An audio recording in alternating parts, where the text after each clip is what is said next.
The Pupil transcribed from the 1916 Leroy Phillips edition by David Price. Email ccx074@pglaf.org. The Pupil by Henry James Leroy Phillips, Boston. This edition first published 1916. The text follows that of the definitive edition printed in Great Britain. Chapter I. The poor young man hesitated and procrastinated. It cost him such an effort to broach the subject of terms, to speak of money to a person who spoke only of feelings and, as it were, of the aristocracy.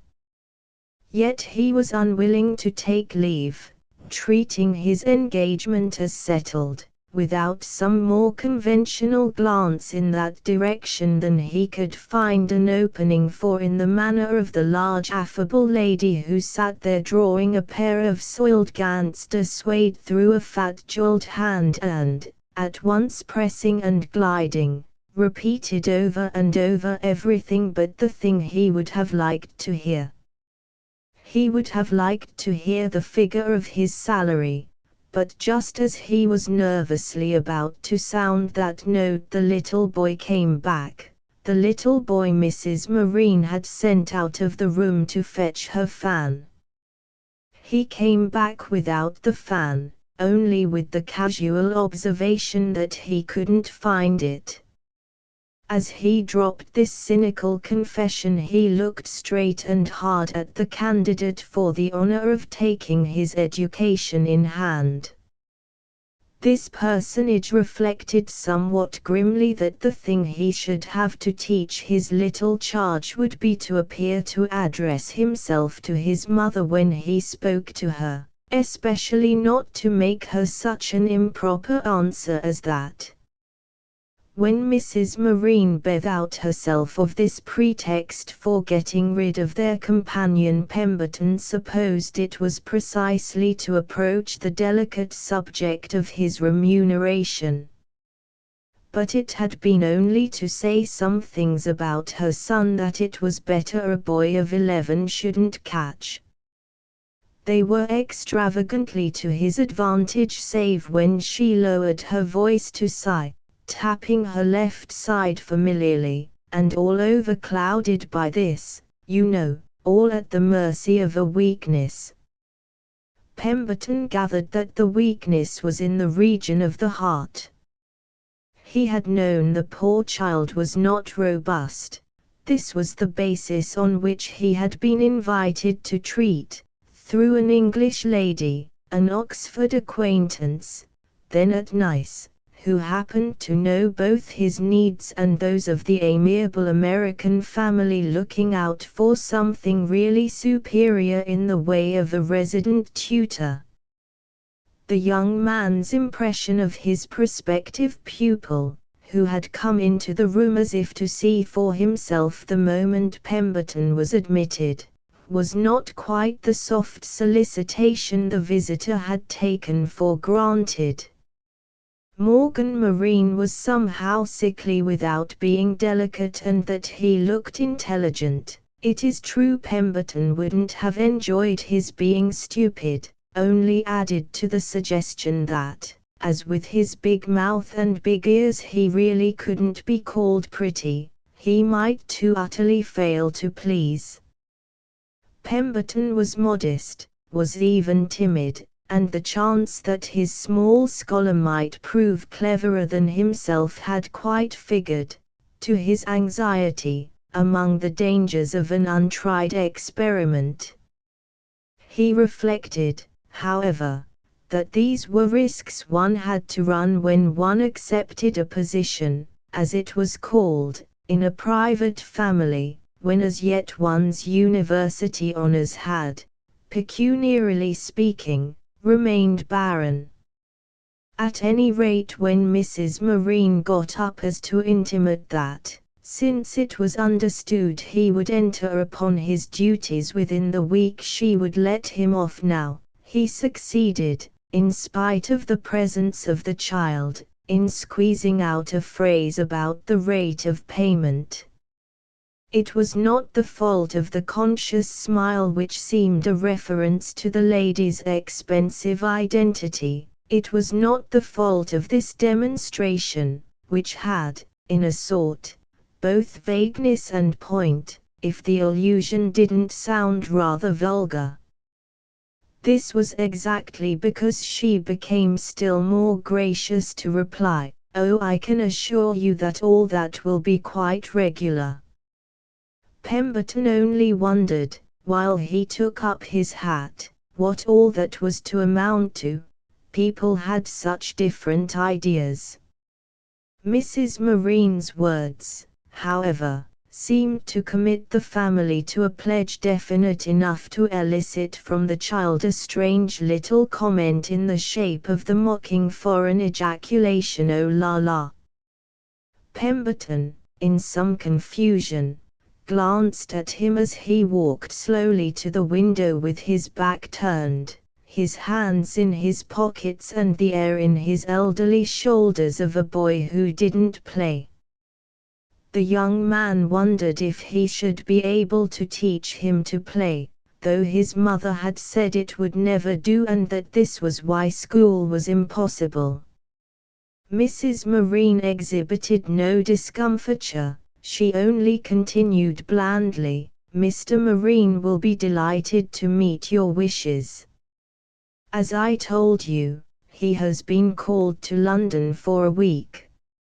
As soon as he comes back you shall have it out with him." This was so frank and friendly that the young man could only reply, laughing as his hostess laughed, "Oh, I don't imagine we shall have much of a battle." "They'll give you anything you like," the boy remarked unexpectedly, returning from the window. "We don't mind what anything costs. We live awfully well." "My darling, you're too quaint," his mother exclaimed, putting out to caress him a practiced but ineffectual hand.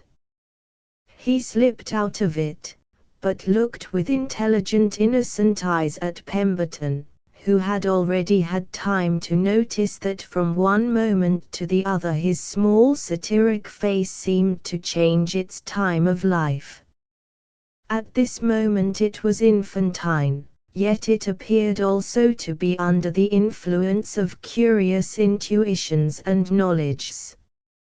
Pemberton rather disliked precocity and was disappointed to find gleams of it in a disciple not yet in his teens. Nevertheless he divined on the spot that Morgan wouldn't prove a bore. He would prove on the contrary a source of agitation. This idea held the young man, in spite of a certain repulsion. "You pompous little person. We're not extravagant," Mrs. Marine gaily protested, making another unsuccessful attempt to draw the boy to her side. "You must know what to expect," she went on to Pemberton. "The less you expect the better," her companion interposed. "But we are people of fashion." "Only so far as you make us so," Mrs. Marine tenderly mocked. "Well then, on Friday, don't tell me you're superstitious, and mind you don't fail us. Then you'll see us all. I'm so sorry the girls are out. I guess you'll like the girls. And, you know, I've another son, quite different from this one. He tries to imitate me," Morgan said to their friend. "He tries? Why, he's 20 years old," cried Mrs. Marine. "You're very witty," Pemberton remarked to the child, a proposition his mother echoed with enthusiasm, declaring Morgan's sallies to be the delight of the house. The boy paid no heed to this, he only enquired abruptly of the visitor, who was surprised afterwards that he hadn't struck him as offensively forward, Do you want very much to come? Can you doubt it after such a description of what I shall hear? Pemberton replied.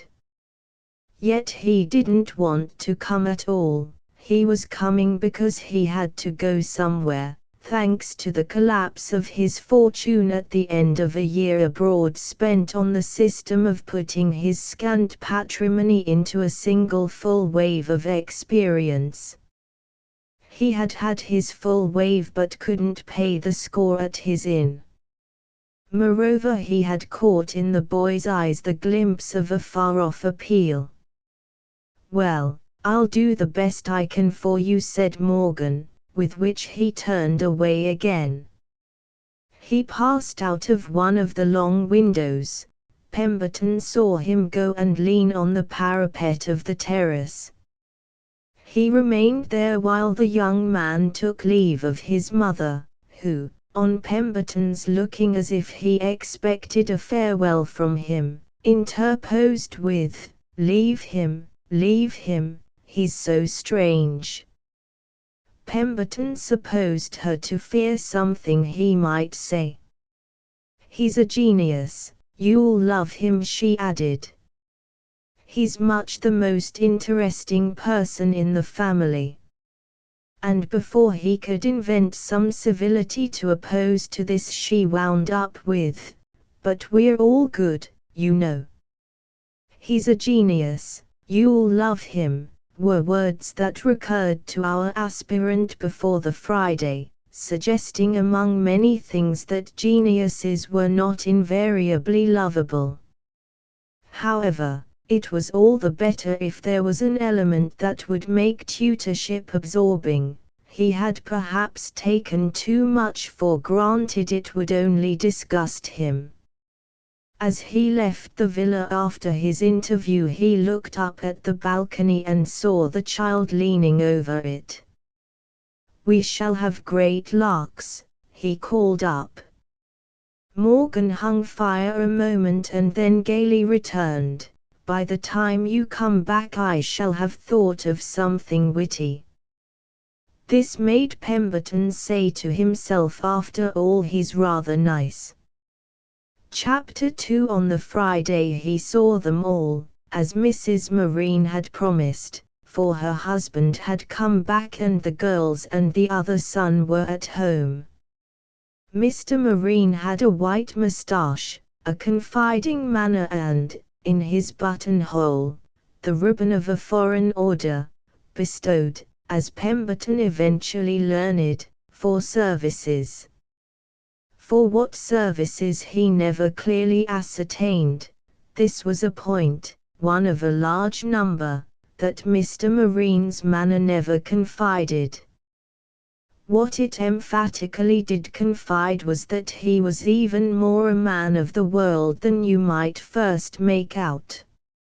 Ulick, the firstborn, was in visible training for the same profession, under the disadvantage as yet, however, of a buttonhole but feebly floral and a moustache with no pretensions to type. The girls had hair and figures and manners and small fat feet, but had never been out alone. As for Mrs. Marine, Pemberton saw on a nearer view that her elegance was intermittent and her parts didn't always match. Her husband, as she had promised, met with enthusiasm Pemberton's ideas in regard to a salary. The young man had endeavored to keep these stammerings modest, and Mr. Marine made it no secret that he found them wanting in style. He further mentioned that he aspired to be intimate with his children, to be their best friend, and that he was always looking out for them. That was what he went off for, to London and other places, to look out, and this vigilance was the theory of life, as well as the real occupation, of the whole family. They all looked out, for they were very frank on the subject of its being necessary. They desired it to be understood that they were earnest people, and also that their fortune, though quite adequate for earnest people, required the most careful administration. Mr. Marine, as the parent bird, sought sustenance for the nest. Ulick invoked support mainly at the club, where Pemberton guessed that it was usually served on green cloth. The girls used to do up their hair and their frocks themselves, and our young man felt appealed to be glad, in regard to Morgan's education, that, though it must naturally be of the best, it didn't cost too much. After a little he was glad, forgetting at times his own needs in the interest inspired by the child's character and culture and the pleasure of making easy terms for him. During the first weeks of their acquaintance Morgan had been as puzzling as a page in an unknown language, altogether different from the obvious little Anglo-Saxons who had misrepresented childhood to Pemberton. Indeed, the whole mystic volume in which the boy had been amateurishly bound demanded some practice in translation. Today, after a considerable interval, there is something phantasmagoria, like a prismatic reflection or a serial novel, in Pemberton's memory of the queerness of the Marines. If it were not for a few tangible tokens, a lock of Morgan's hair cut by his own hand, and the half-dozen letters received from him when they were disjoined, the whole episode and the figures peopling it would seem too inconsequent for anything but dreamland.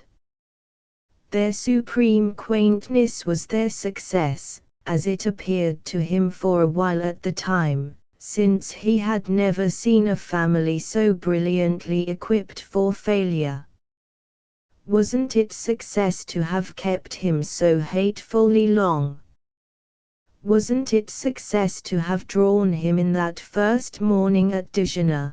The Friday he came, it was enough to make one superstitious, so that he utterly committed himself, and this not by calculation or on a signal, but from a happy instinct which made them, like a band of gypsies, work so neatly together.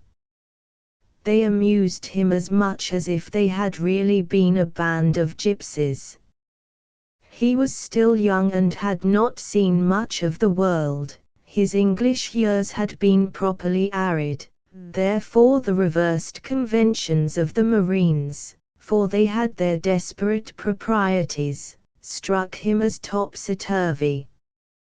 He had encountered nothing like them at Oxford, still less had any such note been struck to his younger American ear during the 4 years at Yale in which he had richly supposed himself to be reacting against a Puritan strain.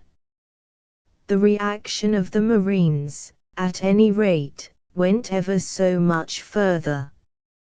He had thought himself very sharp that first day in hitting them all off in his mind with the cosmopolite label. Later it seemed feeble and colorless, confessedly helplessly provisional. He yet when he first applied it felt a glow of joy. For an instructor he was still empirical, rise from the apprehension that living with them would really be to see life. Their sociable strangeness was an intimation of that, their chatter of tongues, their gaiety and good humor, their infinite dawdling, they were always getting themselves up, but it took forever, and Pemberton had once found Mr. Marine shaving in the drawing-room, their French, their Italian and, cropping up in the foreign fluencies, their cold tough slices of American. They lived on macaroni and coffee, they had these articles prepared in perfection, but they knew recipes for 100 other dishes. They overflowed with music and song, were always humming and catching each other up, and had a sort of professional acquaintance with continental cities. They talked of good places as if they had been pickpockets or strolling players. They had at Nice a villa, a carriage, a piano and a banjo, and they went to official parties.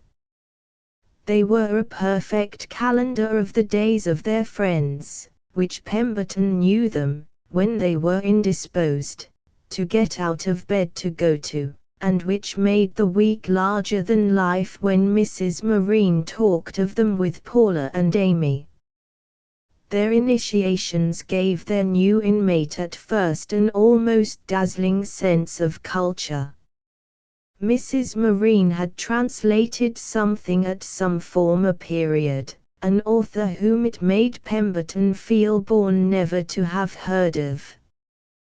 They could imitate Venetian and sing Neapolitan, and when they wanted to say something very particular communicated with each other in an ingenious dialect of their own, an elastic spoken cipher which Pemberton at first took for some patois of one of their countries, but which he caught on to as he would not have grasped provincial development of Spanish or German. "It's the family language," Ultramarine Morgan explained to him drolly enough, but the boy rarely condescended to use it himself, though he dealt in colloquial Latin as if he had been a little prelate. Among all the days with which Mrs. Marine's memory was taxed, she managed to squeeze in one of her own, which her friends sometimes forgot. But the house drew a frequented air from the number of fine people who were freely named there and from several mysterious men with foreign titles and English clothes whom Morgan called the princes and who, on sofas with the girls, talked French very loud, though sometimes with some oddity of accent, as if to show they were saying nothing improper. Pemberton wondered how the princes could ever propose in that tone and so publicly. He took for granted cynically that this was what was desired of them. Then he recognized that even for the chance of such an advantage Mrs. Marine would never allow Paula and Amy to receive alone. These young ladies were not at all timid, but it was just the safeguards that made them so candidly free. It was a house full of Bohemians who wanted tremendously to be Philistines. In one respect, however, certainly they achieved no rigor. They were wonderfully amiable and ecstatic about Morgan. It was a genuine tenderness, an artless admiration, equally strong in each. They even praised his beauty, which was small, and were as afraid of him as if they felt him of finer clay. They spoke of him as a little angel and a prodigy. They touched on his want of health with long vague faces. Pemberton feared at first an extravagance that might make him hate the boy, but before this happened he had become extravagant himself. Later, when he had grown rather to hate the others, it was a bribe to patience for him that they were at any rate nice about Morgan, going on tiptoe if they fancied he was showing symptoms, and even giving up somebody's day to procure him a pleasure. Mixed with this too was the oddest wish to make him independent, as if they had felt themselves not good enough for him. They passed him over to the new members of their circle very much as if wishing to force some charity of adoption on so free an agent and get rid of their own charge. They were delighted when they saw Morgan take so to his kind playfellow, and could think of no higher praise for the young man. It was strange how they contrived to reconcile the appearance, and indeed the essential fact, of adoring the child with their eagerness to wash their hands of him. Did they want to get rid of him before he should find them out? Pemberton was finding them out month by month.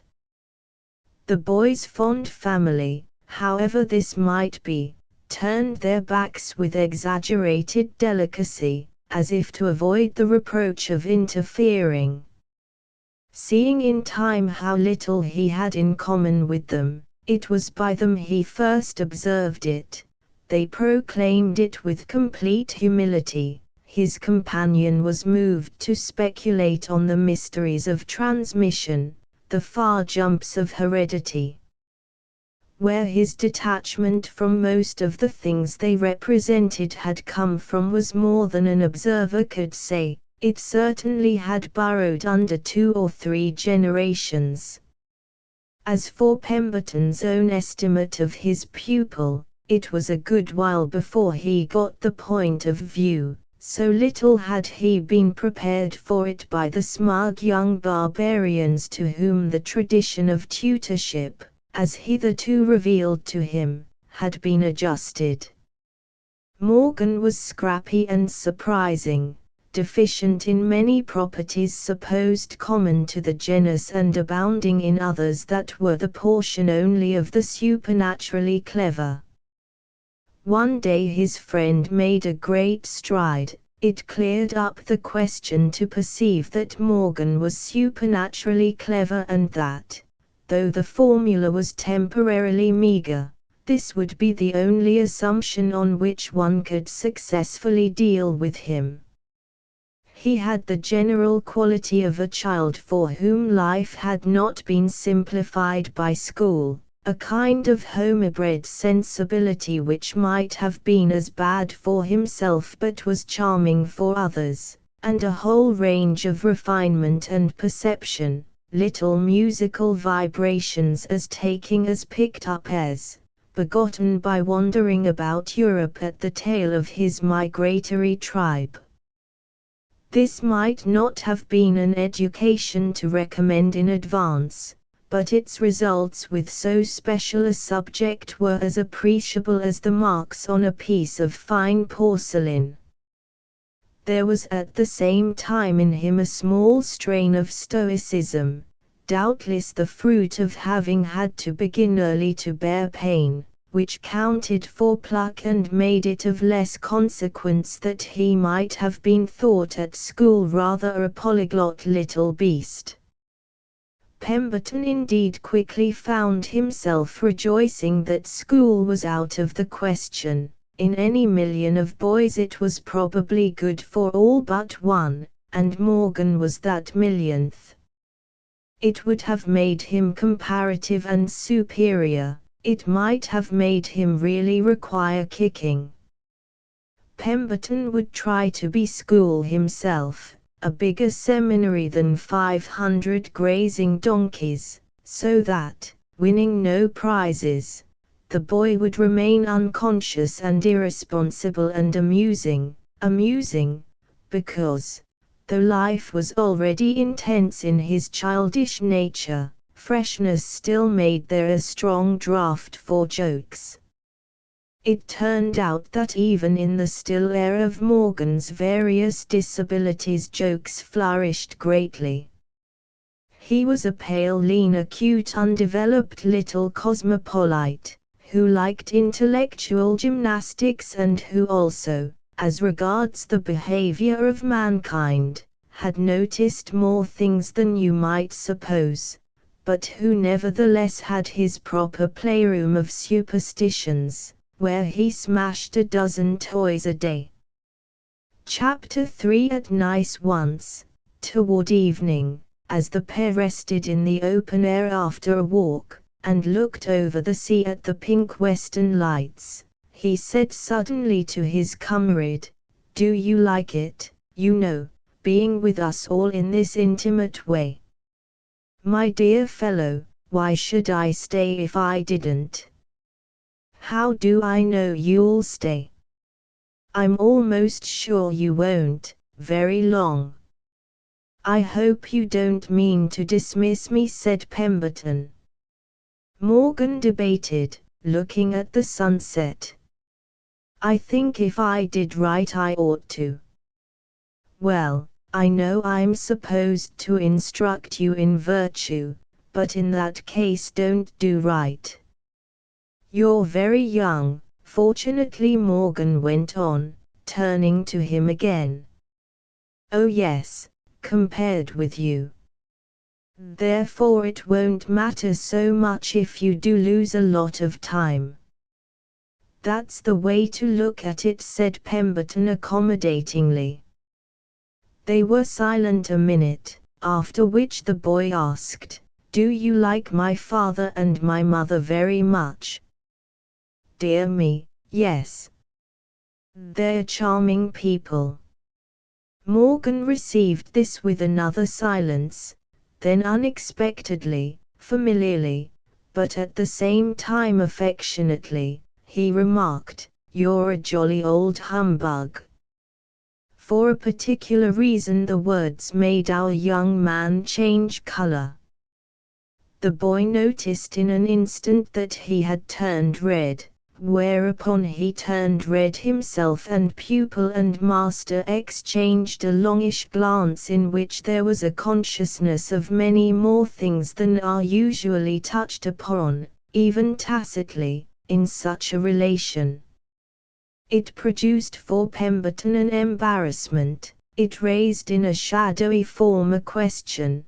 This was the first glimpse of it, destined to play a singular and, as he imagined, owing to the altogether peculiar conditions, an unprecedented part in his intercourse with his little companion. Later, when he found himself talking with the youngster in a way in which few youngsters could ever have been talked with, he thought of that clumsy moment on the bench at Nice as the dawn of an understanding that had broadened.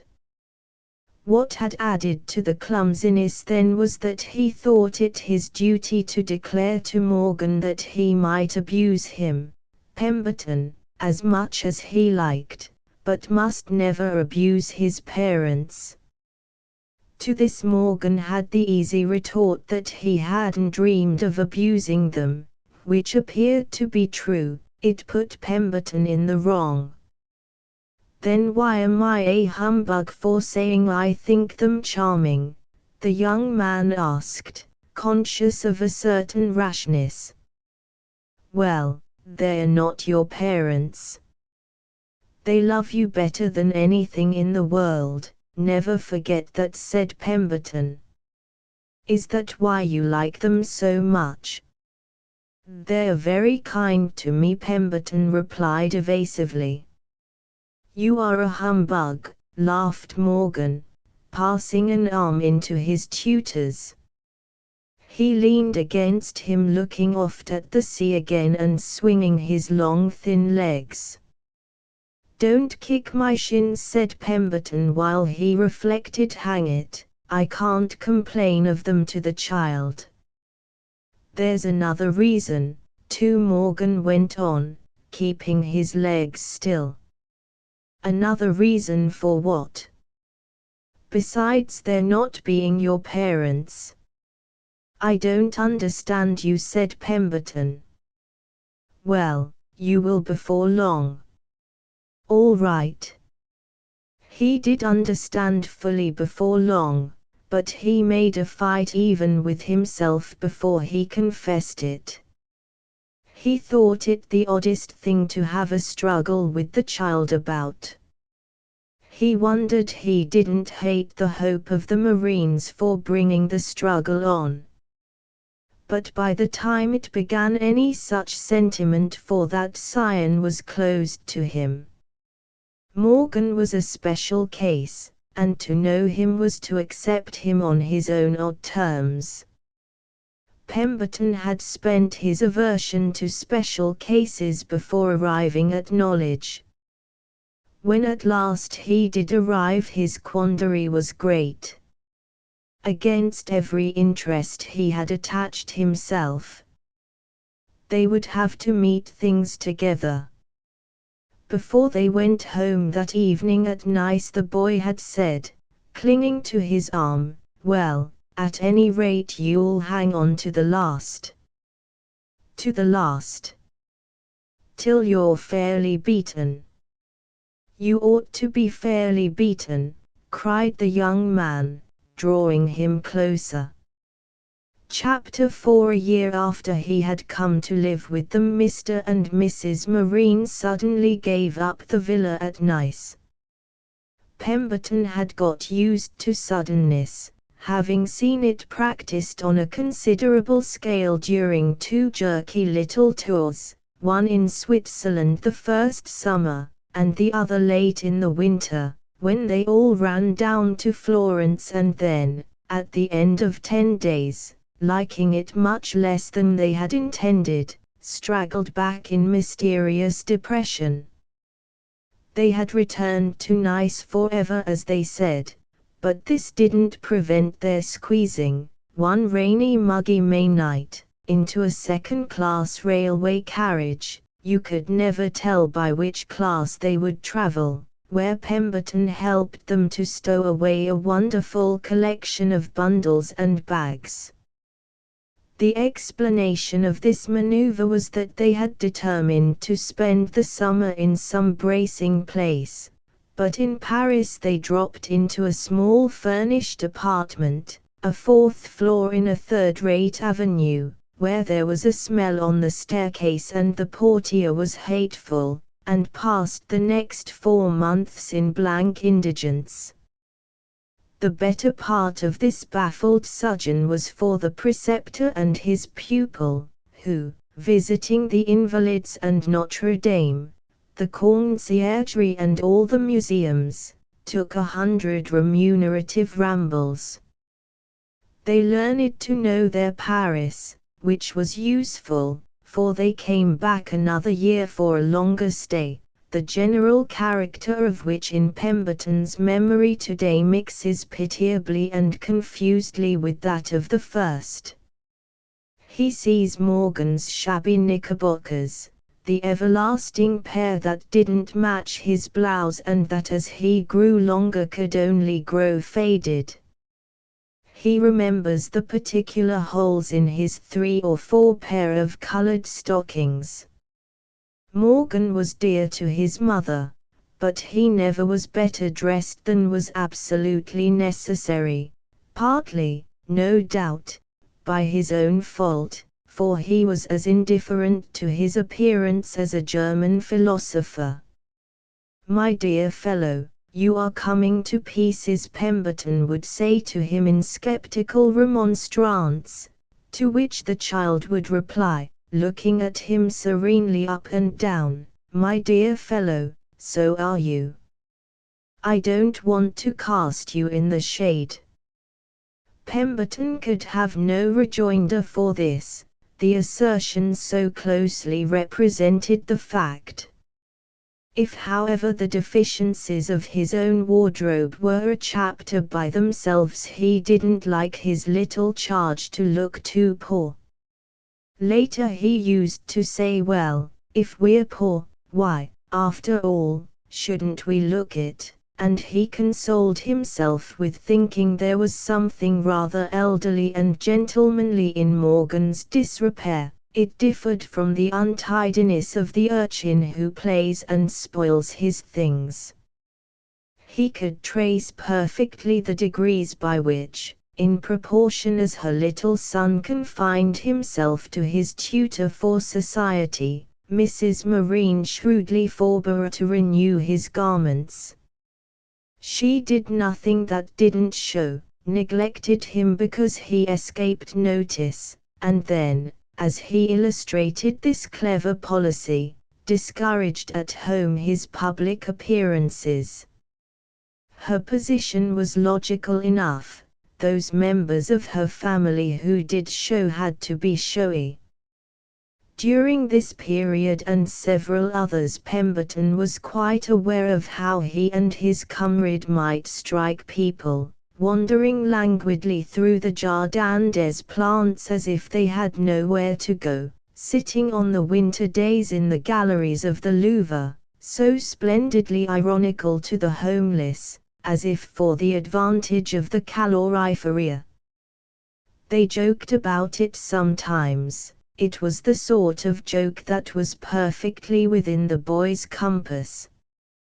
They figured themselves as part of the vast vague hand-to-mouth multitude of the enormous city and pretended they were proud of their position in it. It showed them such a lot of life and made them conscious of a democratic brotherhood. If Pemberton couldn't feel a sympathy in destitution with his small companion, for after all Morgan's fond parents would never have let him really suffer, the boy would at least feel it with him, so it came to the same thing. He used sometimes to wonder what people would think they were, to fancy they were looked askance at, as if it might be a suspected case of kidnapping. Morgan wouldn't be taken for a young patrician with a preceptor, he wasn't smart enough, though he might pass for his companion's sickly little brother. Now and then he had a 5-franc piece, and except once, when they bought a couple of lovely neckties, one of which he made Pemberton accept, they laid it out scientifically in old books.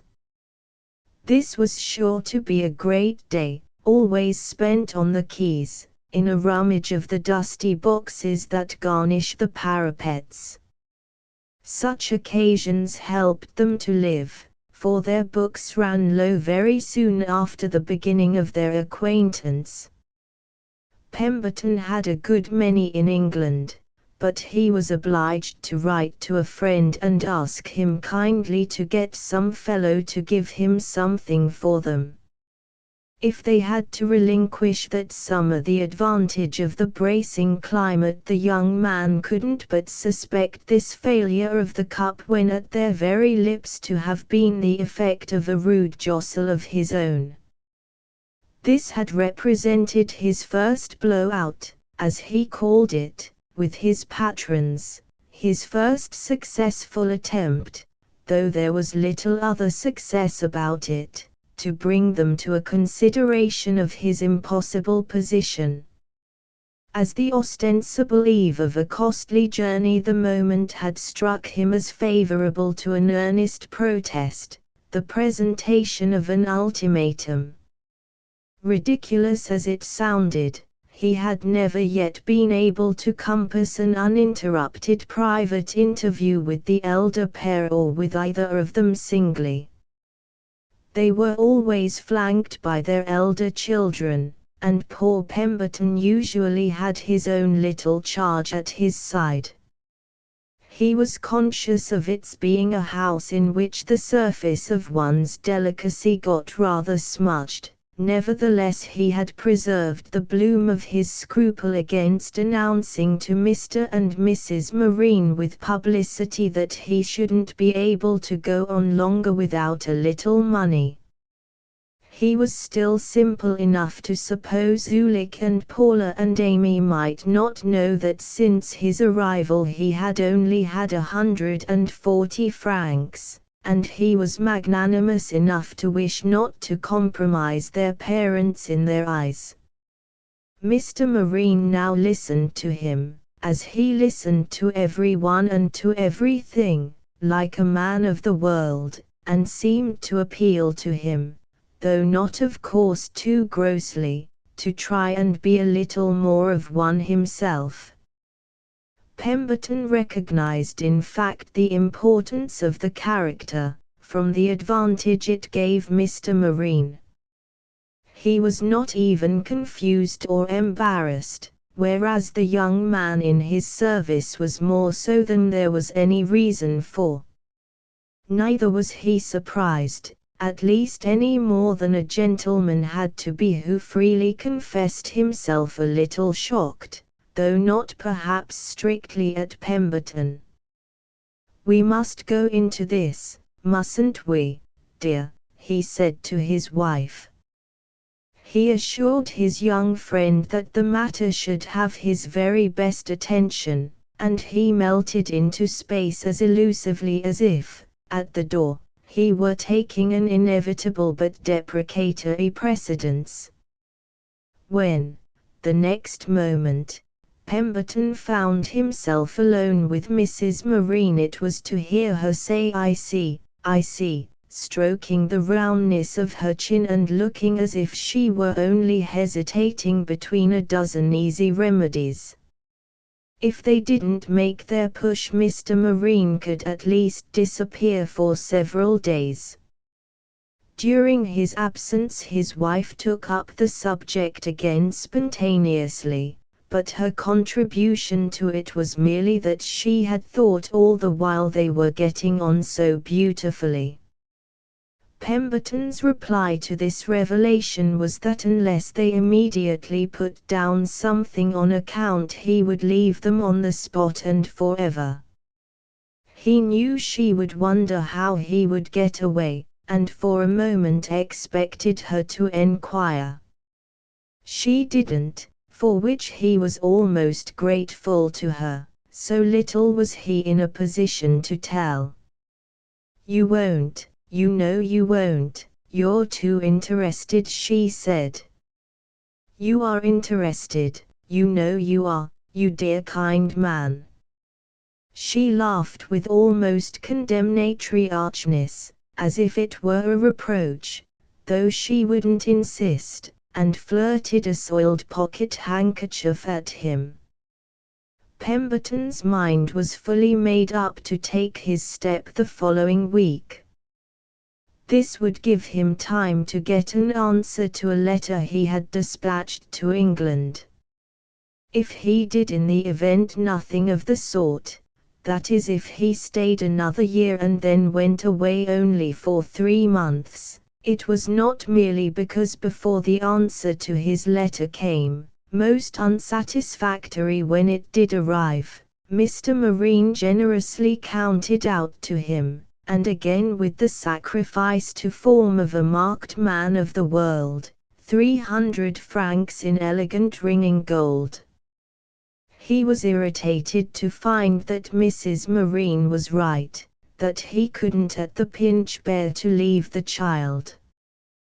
This stood out clearer for the very reason that, the night of his desperate appeal to his patrons, he had seen fully for the first time where he was. Wasn't it another proof of the success with which those patrons practiced their arts that they had managed to avert for so long the illuminating flash? It descended on our friend with a breadth of effect which perhaps would have struck a spectator as comical, after he had returned to his little servile room, which looked into a close court where a bare dirty opposite wall took, with the sound of shrill clatter, the reflection of lighted back windows. He had simply given himself away to a band of adventurers. The idea, the word itself, wore a romantic horror for him. He had always lived on such safe lines. Later it assumed a more interesting, almost a soothing, sense. It pointed a moral, and Pemberton could enjoy a moral. The Marines were adventurers not merely because they didn't pay their debts, because they lived on society, but because their whole view of life, dim and confused and instinctive, like that of clever color-blind animals, was speculative and rapacious and mean. Oh, they were respectable, and that only made them Mormons. The young man's analysis, while he brooded, put it at last very simply: they were adventurers because they were toadies and snobs. That was the completest account of them, it was the law of their being. Even when this truth became vivid to their ingenious inmate, he remained unconscious of how much his mind had been prepared for it by the extraordinary little boy who had now become such a complication in his life. Much less could he then calculate on the information he was still to owe the extraordinary little boy. Chapter V. But it was during the ensuing time that the real problem came up, the problem of how far it was excusable to discuss the turpitude of parents with a child of 12, of 13, of 14. Absolutely inexcusable and quite impossible it of course at first appeared, and indeed the question didn't press for some time after Pemberton had received his 300 francs. They produced a temporary lull, a relief from the sharpest pressure. The young man frugally amended his wardrobe and even had a few francs in his pocket.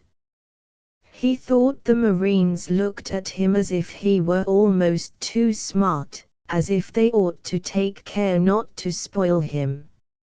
If Mr. Marine hadn't been such a man of the world, he would perhaps have spoken of the freedom of such neckties on the part of a subordinate. But Mr. Marine was always enough a man of the world to let things pass. He had certainly shown that. It was singular how Pemberton guessed that Morgan, though saying nothing about it, knew something had happened. But 300 francs, especially when one owed money, couldn't last forever, and when the treasure was gone, the boy knew when it had failed, Morgan did break ground. The party had returned to Nice at the beginning of the winter, but not to the charming villa. They went to an hotel, where they stayed 3 months, and then moved to another establishment, explaining that they had left the first because, after waiting and waiting, they couldn't get the rooms they wanted. These apartments, the rooms they wanted, were generally very splendid, but fortunately they never could get them, fortunately, I mean, for Pemberton, who reflected always that if they had got them there would have been a still scantier educational fund. What Morgan said at last was said suddenly, irrelevantly, when the moment came, in the middle of a lesson, and consisted of the apparently unfeeling words, "You ought to file, you know, you really ought." Pemberton stared. He had learnt enough French slang from Morgan to know that to file meant to cut sticks. "Ah, my dear fellow, don't turn me off." Morgan pulled a Greek lexicon toward him. He used a Greek German, to look out a word, instead of asking it of Pemberton. "You can't go on like this, you know." "Like what, my boy?" "You know they don't pay you up," said Morgan, blushing and turning his leaves. "Don't pay me?" Pemberton stared again and feigned amazement. "What on earth put that into your head?" "It has been there a long time," the boy replied, rummaging his book. Pemberton was silent, then he went on, "I say, what are you hunting for?" "They pay me beautifully." "I'm hunting for the Greek for awful whopper," Morgan dropped. "Find that rather for gross impertinence and disabuse your mind." "What do I want of money?" "Oh, that's another question." Pemberton wavered. He was drawn in different ways. The severely correct thing would have been to tell the boy that such a matter was none of his business and bid him go on with his lines. But they were really too intimate for that. It was not the way he was in the habit of treating him. there had been no reason it should be. On the other hand, Morgan had quite lighted on the truth. He really shouldn't be able to keep it up much longer, therefore why not let him know one's real motive for forsaking him? At the same time, it wasn't decent to abuse to one's pupil the family of one's pupil. It was better to misrepresent than to do that. So in reply to his comrade's last exclamation, he just declared, to dismiss the subject, that he had received several payments. I say, the boy ejaculated, laughing. That's all right, Pemberton insisted. Give me your written rendering. Morgan pushed a copybook across the table, and he began to read the page, but with something running in his head that made it no sense. Looking up after a minute or two, he found the child's eyes fixed on him and felt in them something strange. Then Morgan said, I'm not afraid of the stern reality. I haven't yet seen the thing you are afraid of. I'll do you that justice. This came out with a jump. It was perfectly true, and evidently gave Morgan pleasure. I've thought of it a long time, he presently resumed. Well, don't think of it any more. The boy appeared to comply, and they had a comfortable and even an amusing hour. They had a theory that they were very thorough, and yet they seemed always to be in the amusing part of lessons, the intervals between the dull dark tunnels, where there were waysides and jolly views. Yet the morning was brought to a violent end by Morgan suddenly leaning his arms on the table, burying his head in them and bursting into tears, at which Pemberton was the more startled that, as it then came over him, it was the first time he had ever seen the boy cry, and that the impression was consequently quite awful. The next day, after much thought, he took a decision and, believing it to be just, immediately acted on it. He cornered Mr. and Mrs. Marine again and let them know that if on the spot they didn't pay him all they owed him, he wouldn't only leave their house but would tell Morgan exactly what had brought him to it. "Oh, you haven't told him," cried Mrs. Marine with a pacifying hand on her well-dressed bosom. "Without warning you? For what do you take me?" the young man returned. Mr. and Mrs. Marine looked at each other. He could see that they appreciated, as tending to their security, his superstition of delicacy, and yet that there was a certain alarm in their relief. "My dear fellow," Mr. Marine demanded, "what use can you have, leading the quiet life we all do, for such a lot of money?" A question to which Pemberton made no answer, occupied as he was in noting that what passed in the mind of his patrons was something like, "Oh then, if we've felt that the child, dear little angel, has judged us and how he regards us, and we haven't been betrayed, he must have guessed," and in short it's general, an inference that rather stirred up Mr. and Mrs. Marine, as Pemberton had desired it should. At the same time, if he had supposed his threat would do something towards bringing them round, he was disappointed to find them taking for granted, how vulgar their perception had been, that he had already given them away. There was a mystic uneasiness in their parental breasts, and that had been the inferior sense of it. None the less, however, his threat did touch them, for if they had escaped it was only to meet a new danger.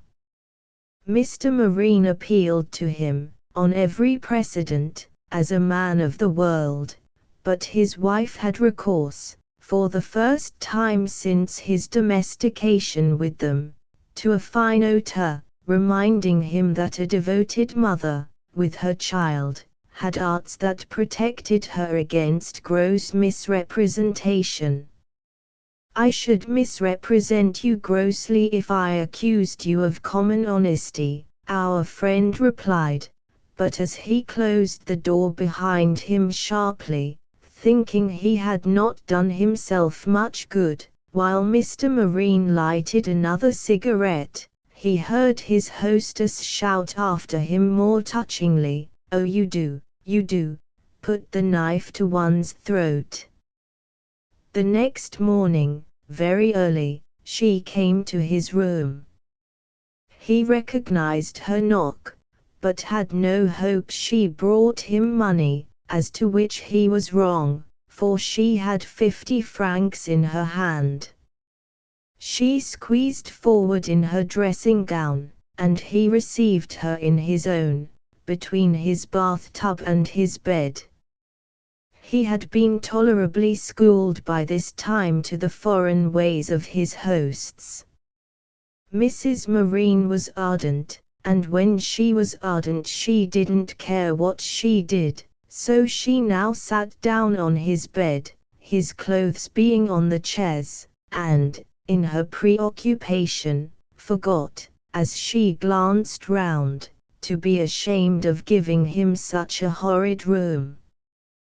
What Mrs. Marine's ardour now bore upon was the design of persuading him that in the first place she was very good-natured to bring him 50 francs, and that in the second, if he would only see it, he was really too absurd to expect to be paid.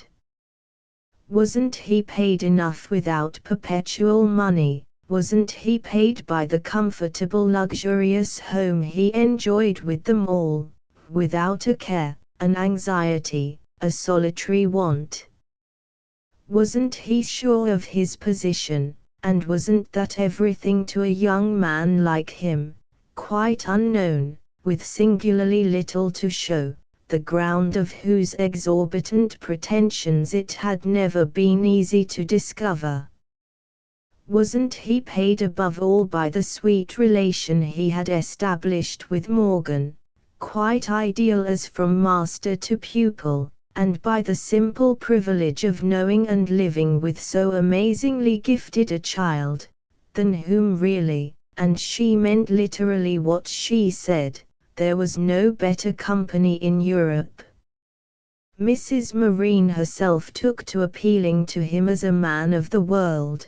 She said, "Voyons, mon cher and my dear man, look here now," and urged him to be reasonable, putting it before him that it was truly a chance for him. She spoke as if, according as he should be reasonable, he would prove himself worthy to be her son's tutor and of the extraordinary confidence they had placed in him.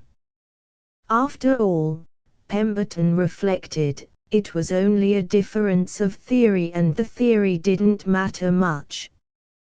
They had hitherto gone on that of remunerated, as now they would go on that of gratuitous, service, but why should they have so many words about it?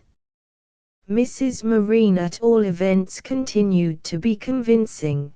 Sitting there with her 50 francs she talked and reiterated, as women reiterate, and bored and irritated him, while he leaned against the wall with his hands in the pockets of his wrapper, drawing it together round his legs and looking over the head of his visitor at the grey negations of his window. She wound up with saying, "You see, I bring you a definite proposal." A definite proposal. To make our relations regular, as it were, to put them on a comfortable footing. "I see, it's a system," said Pemberton. "A kind of organized blackmail." Mrs. Marine bounded up, which was exactly what he wanted. "What do you mean by that?" You practice on one's fears about the child if one should go away. And pray what would happen to him in that event, she demanded, with majesty. Why, he'd be alone with you. And pray with whom should a child be but with those whom he loves most? If you think that, why don't you dismiss me? Do you pretend he loves you more than he loves us? Cried Mrs. Marine. I think he ought to. I make sacrifices for him. Though I've heard of those you make, I don't see them. Mrs. Marine stared a moment, then with emotion she grasped her inmate's hand. Will you make it, the sacrifice? He burst out laughing. I'll see. I'll do what I can. I'll stay a little longer. Your calculation's just. I do hate intensely to give him up. I'm fond of him and he thoroughly interests me, in spite of the inconvenience I suffer. You know my situation perfectly. I haven't a penny in the world and, occupied as you see me with Morgan, am unable to earn money. Mrs. Marine tapped her undressed arm with her folded banknote. Can't you write articles? Can't you translate as I do? I don't know about translating, it's wretchedly paid. I'm glad to earn what I can, said Mrs. Marine with prodigious virtue. You ought to tell me who you do it for.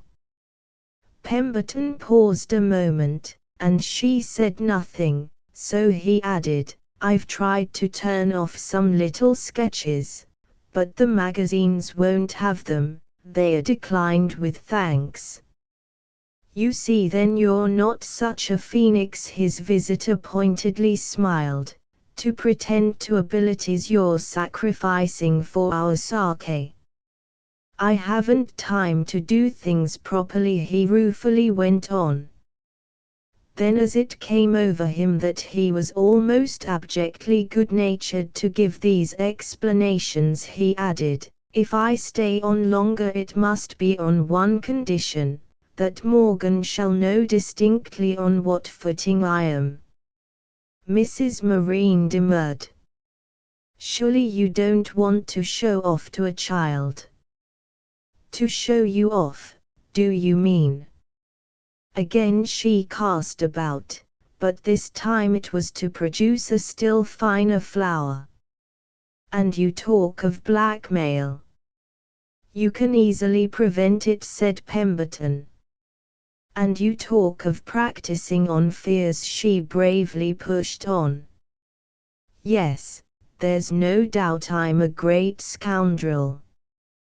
His patroness met his eyes. It was clear she was in straits. Then she thrust out her money at him. Mr. Marine desired me to give you this on account. I'm much obliged to Mr. Marine, but we have no account. You won't take it. That leaves me more free, said Pemberton. To poison my darling's mind, groaned Mrs. Marine. Oh, your darling's mind, the young man laughed. She fixed him a moment, and he thought she was going to break out tormentedly, pleadingly, for God's sake, tell me what is in it. But she checked this impulse, another was stronger. She pocketed the money. The crudity of the alternative was comical, and swept out of the room with the desperate concession, you may tell him any horror you like. Chapter 6. A couple of days after this, during which he had failed to profit by so free a permission, he had been for a quarter of an hour walking with his charge in silence when the boy became sociable again with the remark, I'll tell you how I know it through Zenobi. Zenobi. Who in the world is she? A nurse I used to have, ever so many years ago. A charming woman. I liked her awfully, and she liked me. There's no accounting for tastes. What is it you know through her? Why, what their idea is. She went away because they didn't fork out. She did like me awfully, and she stayed 2 years. She told me all about it, that at last she could never get her wages. As soon as they saw how much she liked me, they stopped giving her anything. They thought she'd stay for nothing, just because, don't you know? And Morgan had a queer little conscious lucid look. She did stay ever so long as she could. She was only a poor girl. She used to send money to her mother. At last she couldn't afford it any longer, and went away in a fearful rage one night, I mean of course in a rage against them. She cried over me tremendously, she hugged me nearly to death. She told me all about it, the boy repeated. She told me it was their idea. So I guessed, ever so long ago, that they have had the same idea with you. Zenobi was very sharp, said Pemberton. And she made you so? Oh, that wasn't Zenobi, that was nature. And experience. Morgan laughed. Well, Zenobi was a part of your experience. Certainly I was a part of hers, poor dear, the boy wisely sighed. And I'm part of yours. A very important part. But I don't see how you know that I've been treated like Zenobi. Do you take me for the biggest dunce you've known? Morgan asked. Haven't I been conscious of what we've been through together? What we've been through? Our privations, our dark days. Oh, our days have been bright enough. Morgan went on in silence for a moment. Then he said, my dear chap, you're a hero. Well, you're another. Pemberton retorted. No, I'm not, but I ain't a baby. I won't stand it any longer. You must get some occupation that pays. I'm ashamed, quavered the boy with a ring of passion, like some high silver note from a small cathedral cloister, that deeply touched his friend. We ought to go off and live somewhere together, the young man said. I'll go like a shot if you'll take me. I'd get some work that would keep us both afloat, Pemberton continued. So would I. Why shouldn't I work? I ain't such a beastly little muff as that comes to. The difficulty is that your parents wouldn't hear of it. They'd never part with you, they worship the ground you tread on. Don't you see the proof of it? Pemberton developed. They don't dislike me, they wish me no harm, they are very amiable people, but they are perfectly ready to expose me to any awkwardness in life for your sake. The silence in which Morgan received his fond sophistry struck Pemberton somehow as expressive. After a moment the child repeated, You are a hero. Then he added, They leave me with you altogether.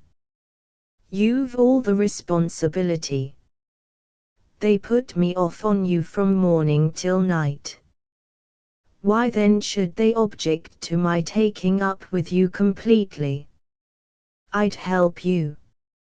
They're not particularly keen about my being helped, and they delight in thinking of you as theirs. They're tremendously proud of you. I'm not proud of them. But you know that Morgan returned. Except for the little matter we speak of, they are charming people, said Pemberton, not taking up the point made for his intelligence, but wondering greatly at the boy's own, and especially at this fresh reminder of something he had been conscious of from the first, the strangest thing in his friend's large little composition, a temper, a sensibility, even a private ideal, which made him as privately disown the stuff his people were made of. Morgan had in secret a small loftiness which made him acute about betrayed meanness, as well as a critical sense for the manners immediately surrounding him that was quite without precedent in a juvenile nature, especially when one noted that it had not made this nature old-fashioned as the word is of children, quaint or wizened or offensive. It was as if he had been a little gentleman and had paid the penalty by discovering that he was the only such person in his family. This comparison didn't make him vain, but it could make him melancholy and a trifle austere. While Pemberton guessed at these dim young things, shadows of shadows, he was partly drawn on and partly checked, as for a scruple, by the charm of attempting to sound the little cool shallows that were so quickly growing deeper. When he tried to figure to himself the morning twilight of childhood, so as to deal with it safely, he saw it was never fixed, never arrested, that ignorance, at the instant he touched it, was already flushing faintly into knowledge, that there was nothing that at a given moment you could say an intelligent child didn't know. It seemed to him that he himself knew too much to imagine Morgan's simplicity and too little to disembroil his tangle. The boy paid no heed to his last remark, he only went on, I'd have spoken to them about their idea, as I call it, long ago, if I hadn't been sure what they'd say. And what would they say? Just what they said about what poor Zenobie told me, that it was a horrid dreadful story, that they had paid her every penny they owed her. Well, perhaps they had, said Pemberton. Perhaps they've paid you. Let us pretend they have, and en parlons plus. They accused her of lying and cheating. Morgan stuck to historic truth. That's why I don't want to speak to them. Lest they should accuse me, too. To this Morgan made no answer, and his companion, looking down at him, the boy turned away his eyes, which had filled, saw what he couldn't have trusted himself to utter. You're right. Don't worry them, Pemberton pursued. Except for that, they are charming people. Except for their lying and their cheating. I say, cried Pemberton, imitating a little tone of the lad's which was itself an imitation. We must be frank, at the last. We must come to an understanding, said Morgan with the importance of the small boy who lets himself think he is arranging great affairs, almost playing at shipwreck or at Indians. I know all about everything. I dare say your father has his reasons, Pemberton replied, but too vaguely, as he was aware. For lying and cheating. For saving and managing and turning his means to the best account. He has plenty to do with his money. You're an expensive family. Yes, I'm very expensive. Morgan concurred in a manner that made his preceptor burst out laughing. He's saving for you, said Pemberton.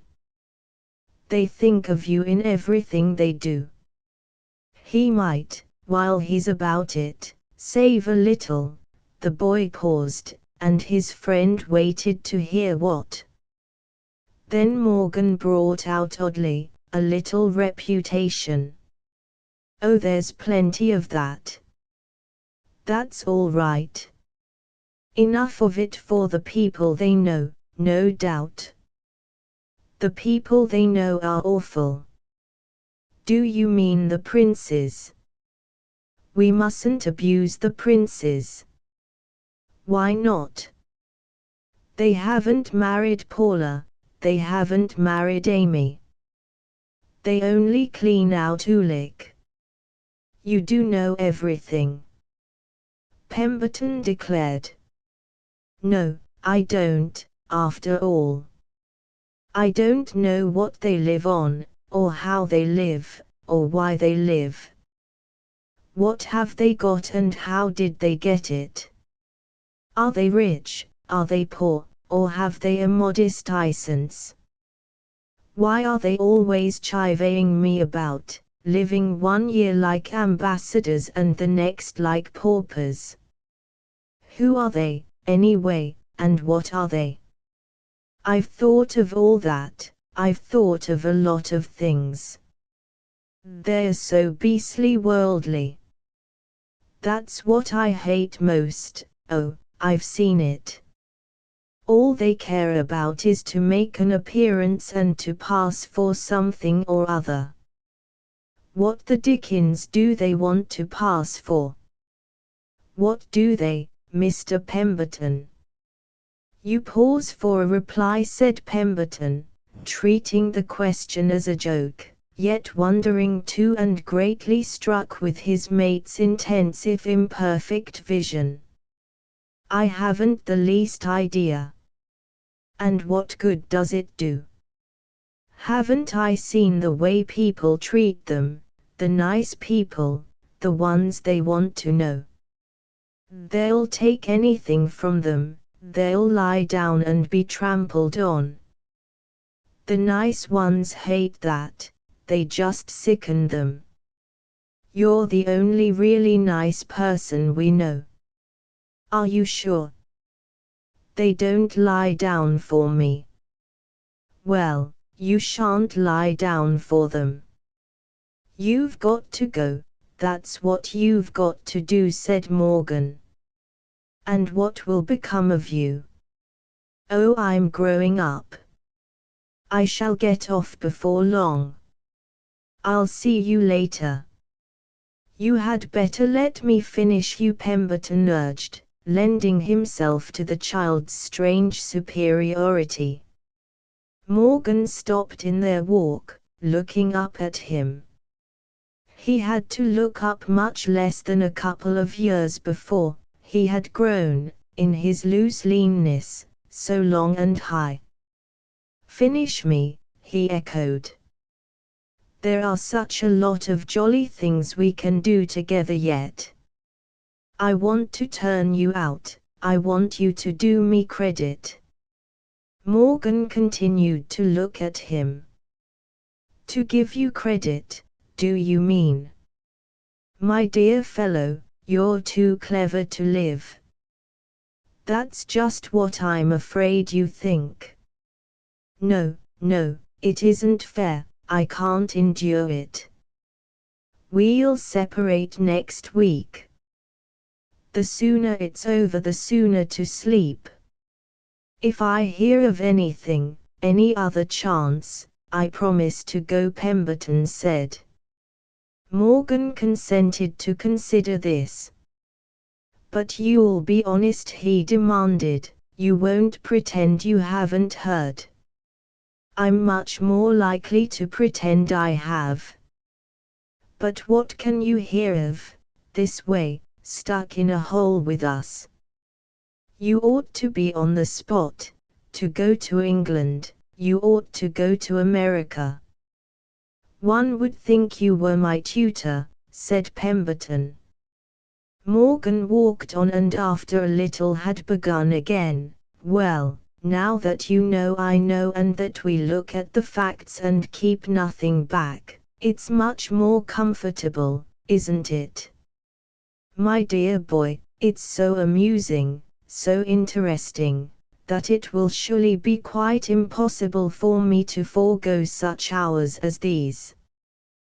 This made Morgan stop once more. "You do keep something back." "Oh, you're not straight." "I am." "How am I not straight?" "Oh, you've got your idea."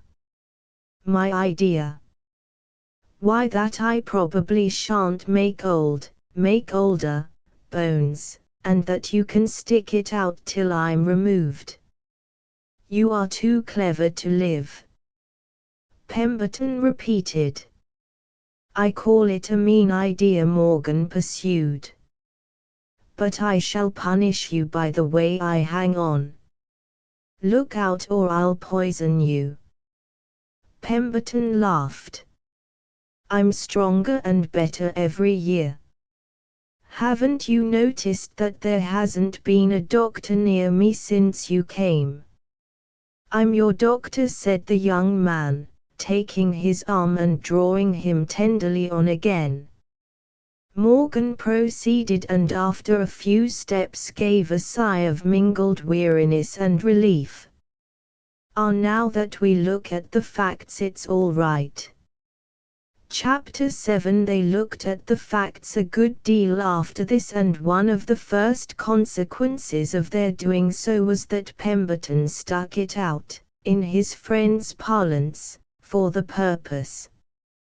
Morgan made the facts so vivid and so droll, and at the same time so bald and so ugly, that there was fascination in talking them over with him, just as there would have been heartlessness in leaving him alone with them. Now that the pair had such perceptions in common, it was useless for them to pretend they didn't judge such people, but the very judgment and the exchange of perceptions created another tie.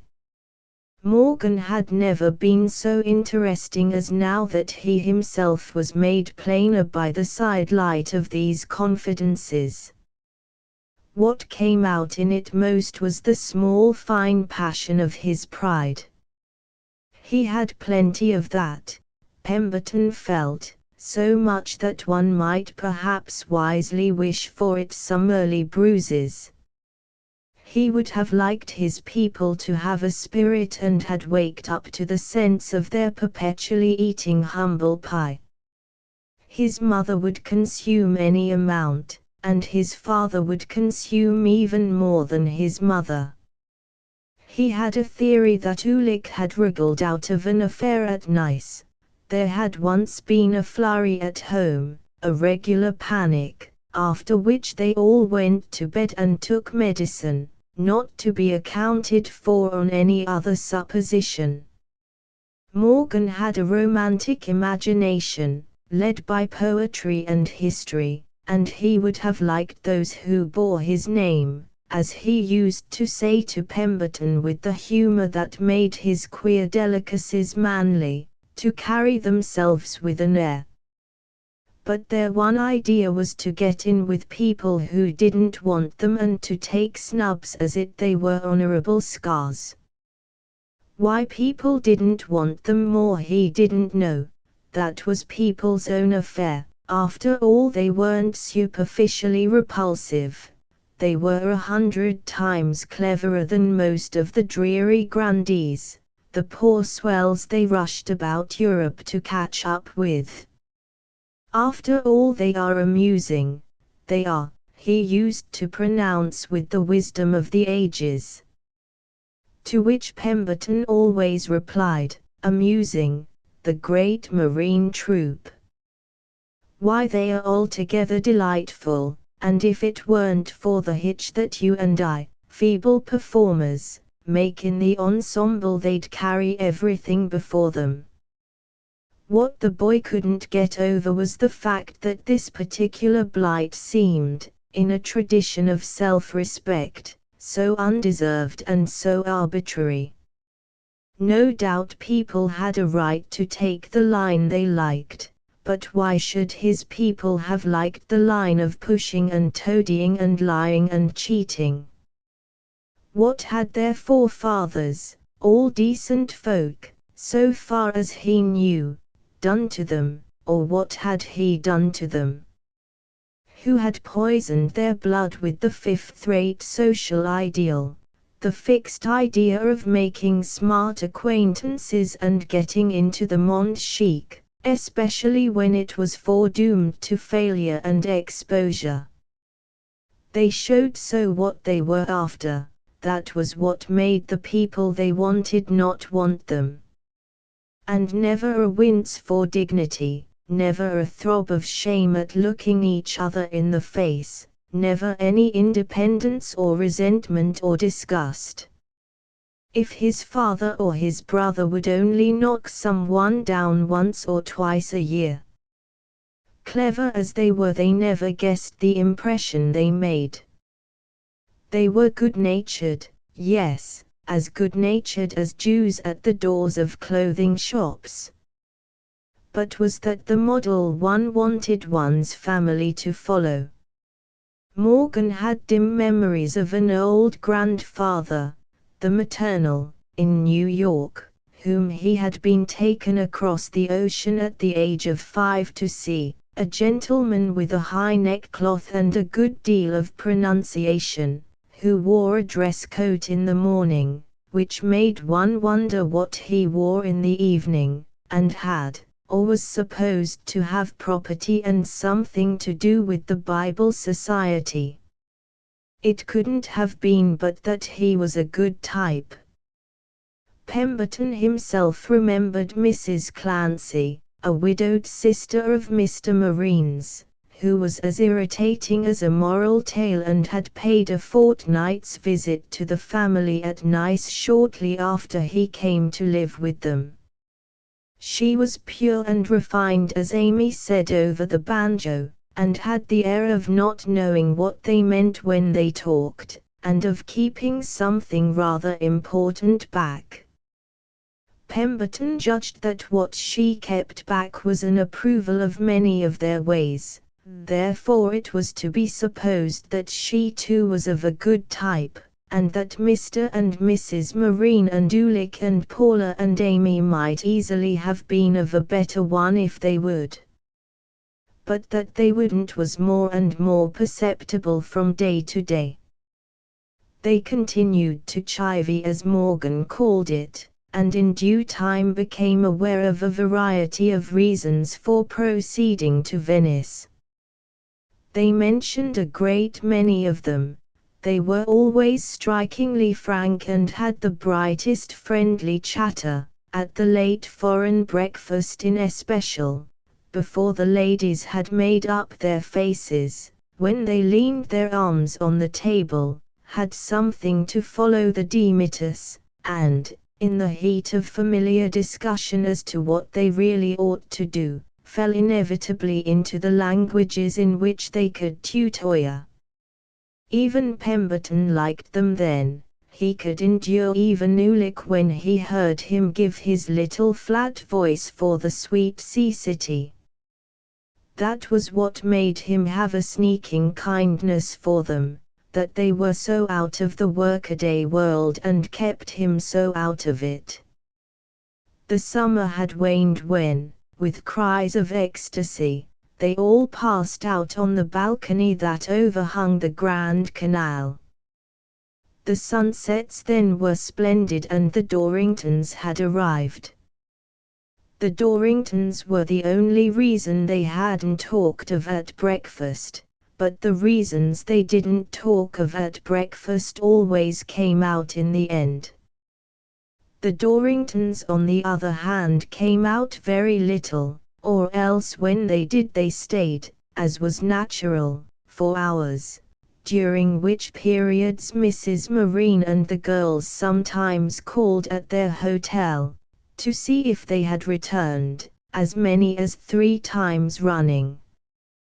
The gondola was for the ladies, as in Venice too there were days which Mrs. Marine knew in their order an hour after she arrived. She immediately took one herself, to which the Dorringtons never came, though on a certain occasion when Pemberton and his pupil were together at St. Mark's, where, taking the best walks they had ever had and haunting 100 churches, they spent a great deal of time, they saw the old lord turn up with Mr. Marine and Ulick, who showed him the dim basilica as if it belonged to them.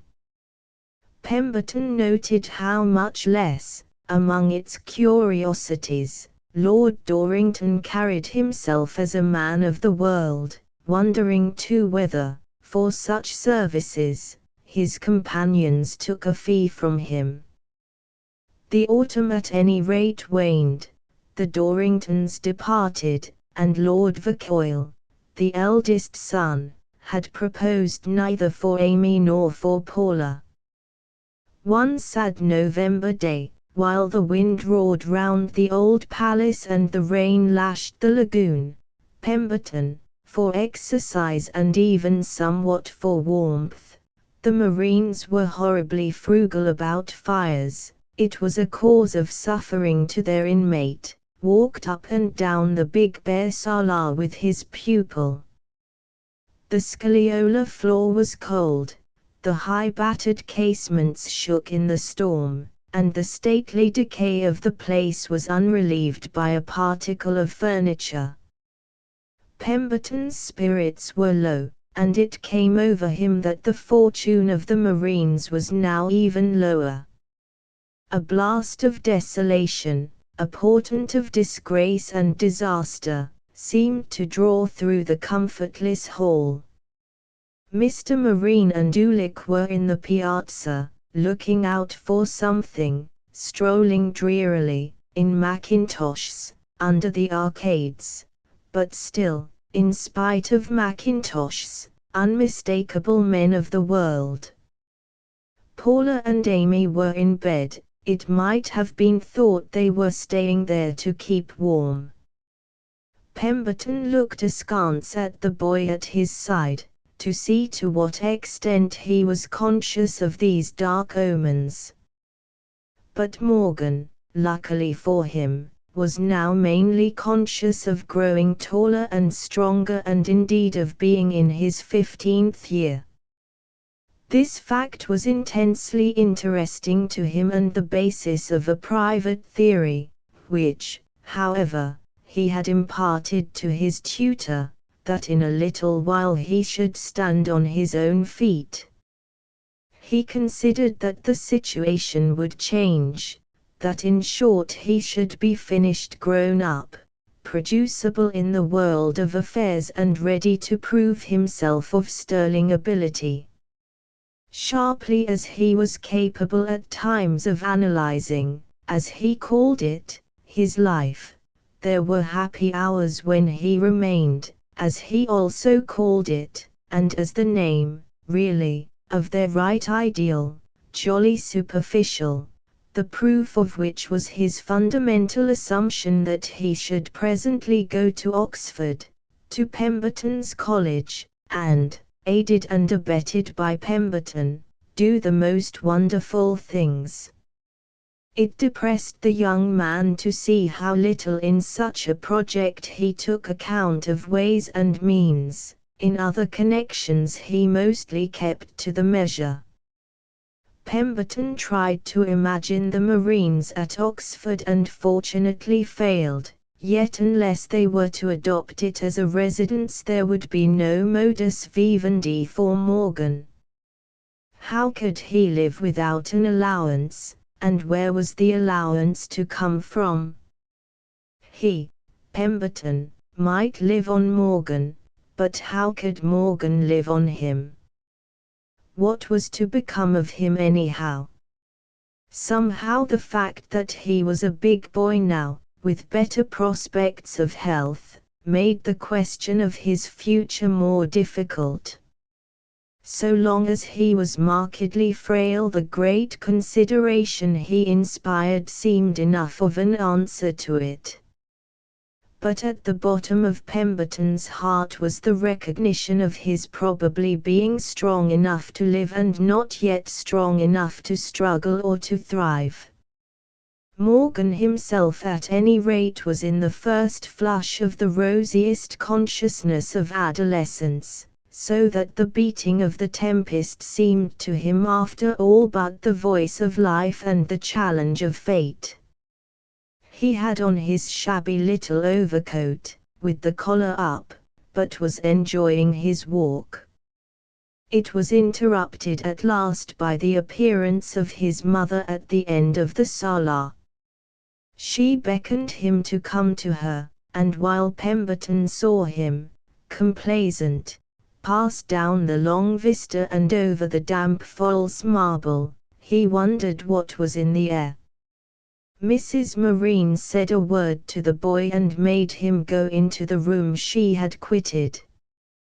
Then, having closed the door after him, she directed her steps swiftly to Pemberton. There was something in the air, but his wildest flight of fancy wouldn't have suggested what it proved to be. She signified that she had made a pretext to get Morgan out of the way, and then she enquired, without hesitation, if the young man could favor her with the loan of 3 louis. While, before bursting into a laugh, he stared at her with surprise, she declared that she was awfully pressed for the money, she was desperate for it, it would save her life. Dear lady, c'est trop fort. Pemberton laughed in the manner and with the borrowed grace of idiom that marked the best colloquial, the best anecdotic, moments of his friends themselves. Where in the world do you suppose I should get 3 louis, du train don't vous allez? I thought you worked, wrote things. Don't they pay you? Not a penny. Are you such a fool as to work for nothing? You ought surely to know that. Mrs. Marine stared, then she colored a little. Pemberton saw she had quite forgotten the terms, if terms they could be called, that he had ended by accepting from herself. They had burdened her memory as little as her conscience. Oh yes, I see what you mean, you've been very nice about that, but why drag it in so often? She had been perfectly urbane with him ever since the rough scene of explanation in his room the morning he made her accept his terms, the necessity of his making his case known to Morgan. She had felt no resentment after seeing there was no danger Morgan would take the matter up with her. Indeed, attributing this immunity to the good taste of his influence with the boy, she had once said to Pemberton, "My dear fellow, it's an immense comfort you're a gentleman." She repeated this in substance now. "Of course you're a gentleman, that's a bother the less." Pemberton reminded her that he had not dragged in anything that wasn't already in as much as his foot was in his shoe, and she also repeated her prayer that, somewhere and somehow, he would find her 60 francs. He took the liberty of hinting that if he could find them it wouldn't be to lend them to her, as to which he consciously did himself injustice, knowing that if he had them he would certainly put them at her disposal. He accused himself, at bottom and not unveraciously, of a fantastic, a demoralized sympathy with her. If misery made strange bedfellows, it also made strange sympathies.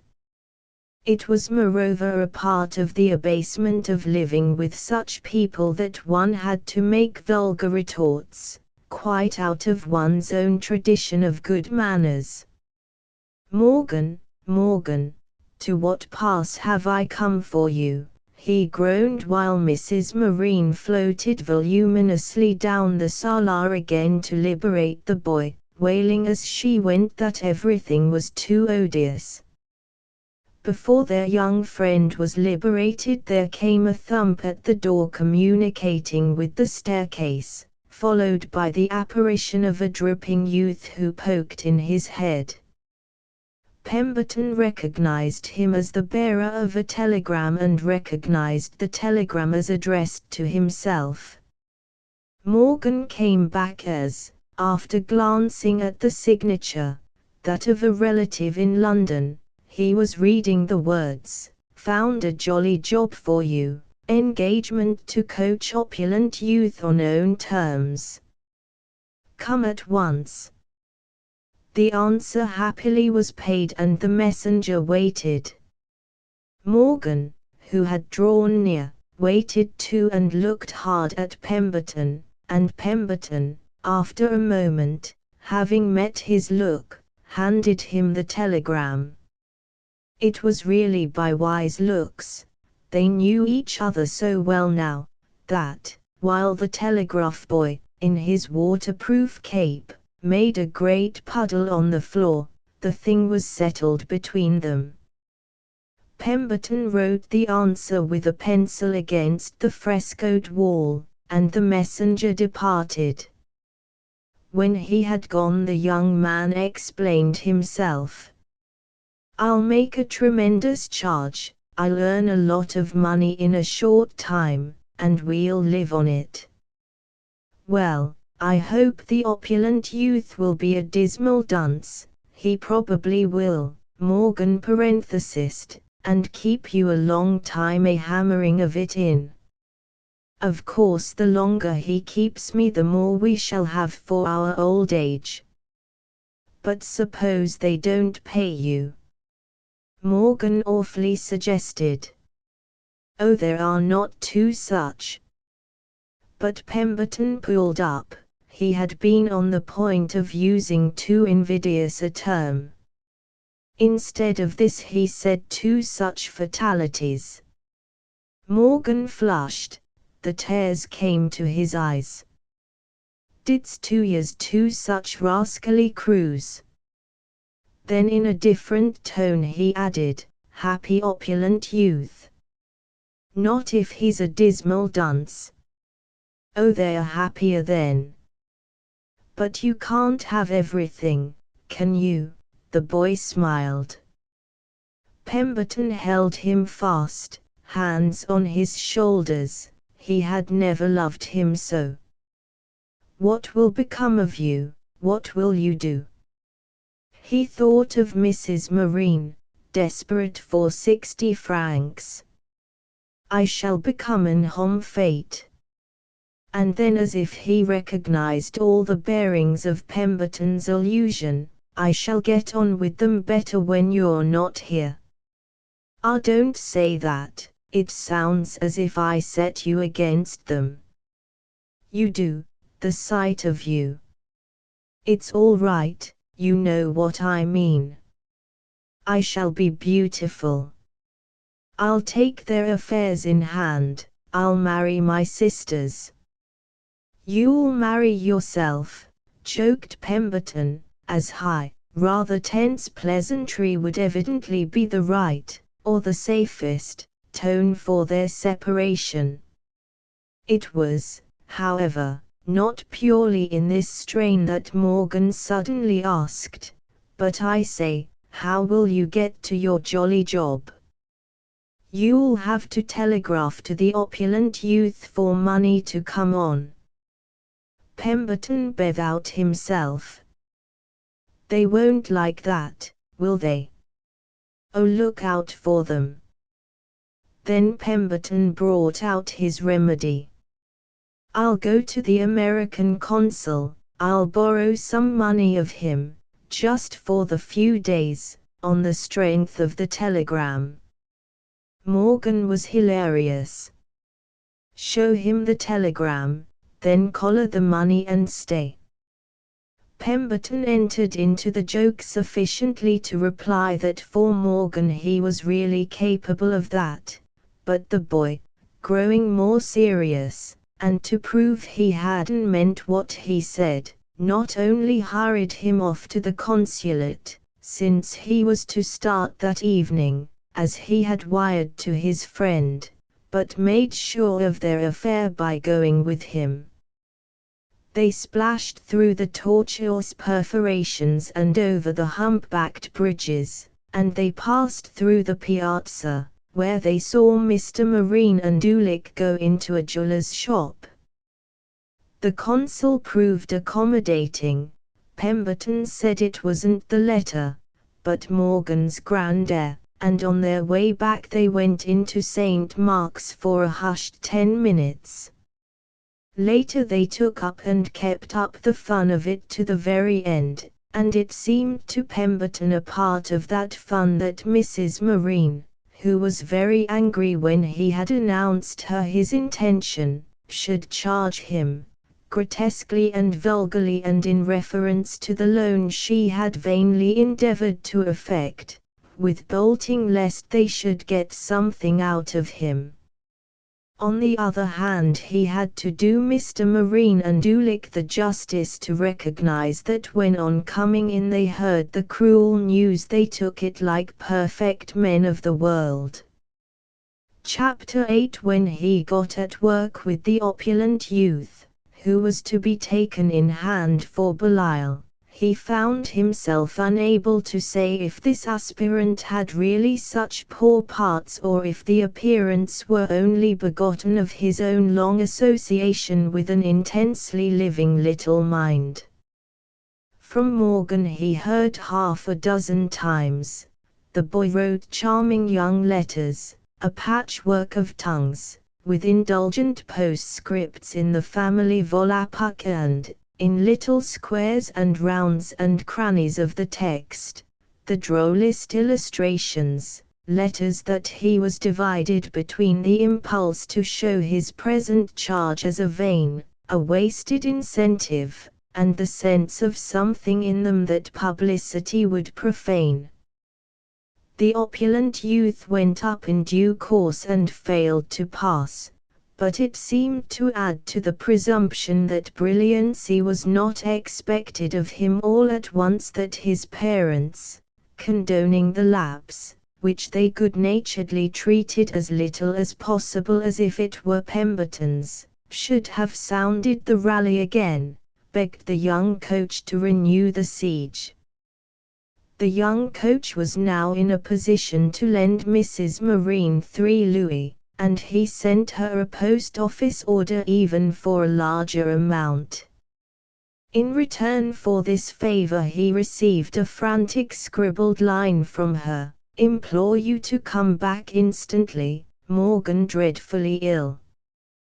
They were on their rebound, once more in Paris. Often as Pemberton had seen them depressed he had never seen them crushed, and communication was therefore rapid. He wrote to the boy to ascertain the state of his health, but awaited the answer in vain. He accordingly, after 3 days, took an abrupt leave of the opulent youth and, crossing the Channel, alighted at the small hotel, in the quarter of the Champs-Élysées, of which Mrs. Marine had given him the address. A deep if dumb dissatisfaction with this lady and her companions bore him company. They couldn't be vulgarly honest, but they could live at hotels, in velvety intervals, amid a smell of burnt pastels, surrounded by the most expensive city in Europe. When he had left them in Venice it was with an irrepressible suspicion that something was going to happen, but the only thing that could have taken place was again their masterly retreat. "How is he? Where is he?" he asked of Mrs. Marine, but before she could speak these questions were answered by the pressure round his neck of a pair of arms, in shrunken sleeves, which still were perfectly capable of an effusive young foreign squeeze. "Dreadfully ill, I don't see it," the young man cried. And then to Morgan, "Why on earth didn't you relieve me? Why didn't you answer my letter?"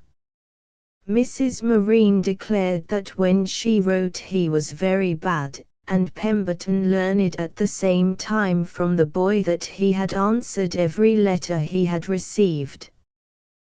This led to the clear inference that Pemberton's note had been kept from him so that the game practiced should not be interfered with. Mrs. Marine was prepared to see the fact exposed, as Pemberton saw the moment he faced her that she was prepared for a good many other things. She was prepared above all to maintain that she had acted from a sense of duty, that she was enchanted she had got him over, whatever they might say, and that it was useless of him to pretend he didn't know in all his bones that his place at such a time was with Morgan. He had taken the boy away from them and now had no right to abandon him. He had created for himself the gravest responsibilities and must at least abide by what he had done. "Taken him away from you?" Pemberton exclaimed indignantly. Do it for pity's sake, that's just what I want. I can't stand this, and such scenes. They're awful frauds, poor dears." These words broke from Morgan, who had intermitted his embrace, in a key which made Pemberton turn quickly to him and see that he had suddenly seated himself, was breathing in great pain, and was very pale. "Now do you say he's not in a state, my precious pet?" shouted his mother, dropping on her knees before him with clasped hands, but touching him no more than if he had been a gilded idol. "It will pass, it's only for an instant, but don't say such dreadful things." I'm all right," Morgan panted to Pemberton, whom he sat looking up at with a strange smile, his hands resting on either side of the sofa. "Now do you pretend I've been dishonest, that I've deceived?" Mrs. Marine flashed at Pemberton as she got up.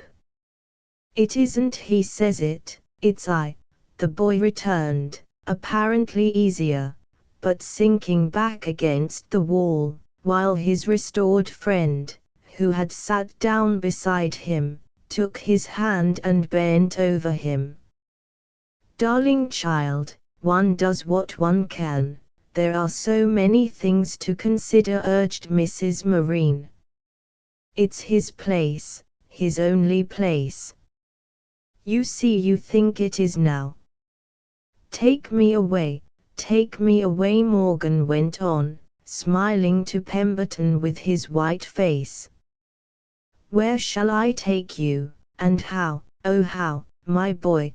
the young man stammered, thinking of the rude way in which his friends in London held that, for his convenience, with no assurance of prompt return, he had thrown them over, of the just resentment with which they would already have called in a successor, and of the scant help to finding fresh employment that resided for him in the grossness of his having failed to pass his pupil. "Oh, we'll settle that. You used to talk about it," said Morgan. "If we can only go, all the rest's a detail. Talk about it as much as you like, but don't think you can attempt it. Mr. Marine would never consent, it would be so very hand-to-mouth," Pemberton's hostess beautifully explained to him. Then to Morgan she made it clearer, it would destroy our peace, it would break our hearts. Now that he's back it will be all the same again. You'll have your life, your work and your freedom, and we'll all be happy as we used to be. You'll bloom and grow perfectly well, and we won't have any more silly experiments, will we? They're too absurd.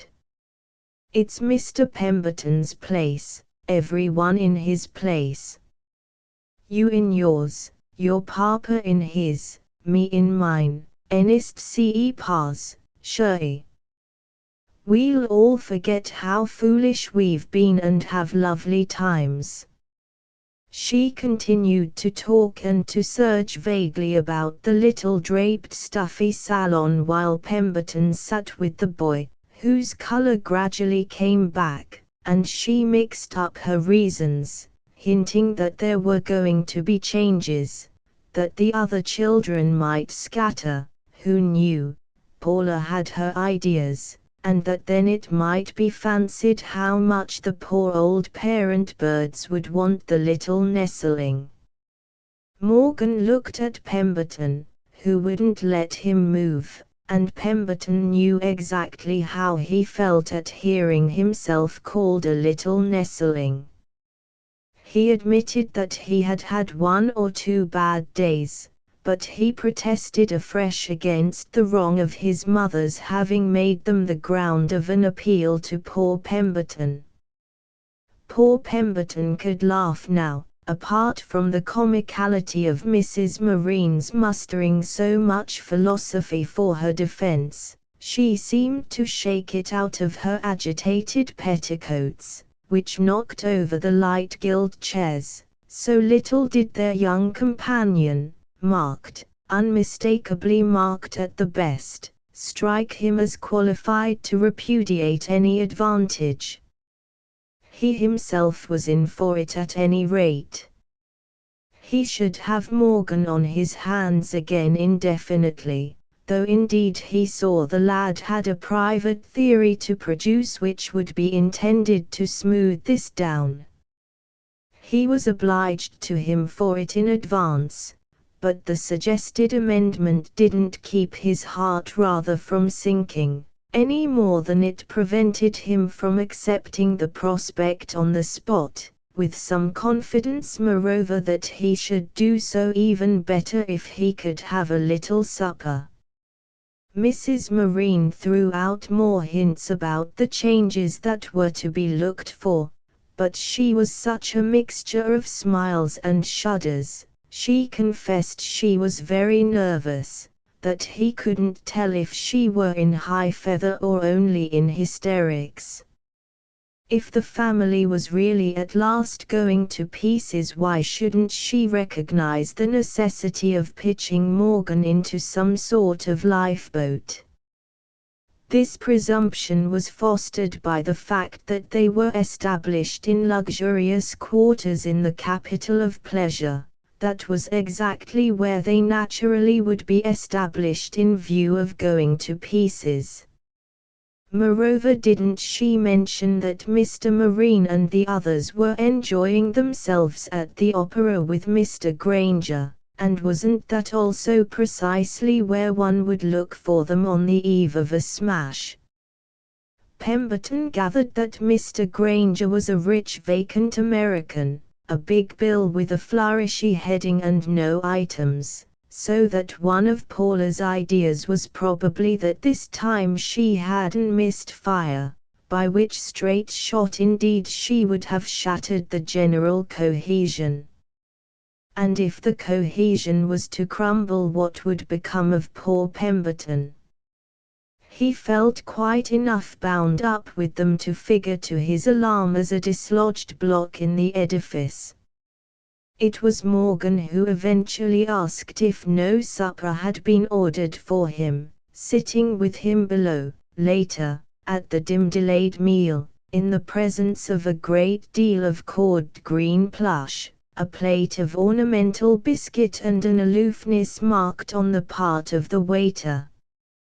Mrs. Marine had explained that they had been obliged to secure a room for the visitor out of the house, and Morgan's consolation, he offered it while Pemberton reflected on the nastiness of lukewarm sauces, proved to be, largely, that his circumstance would facilitate their escape.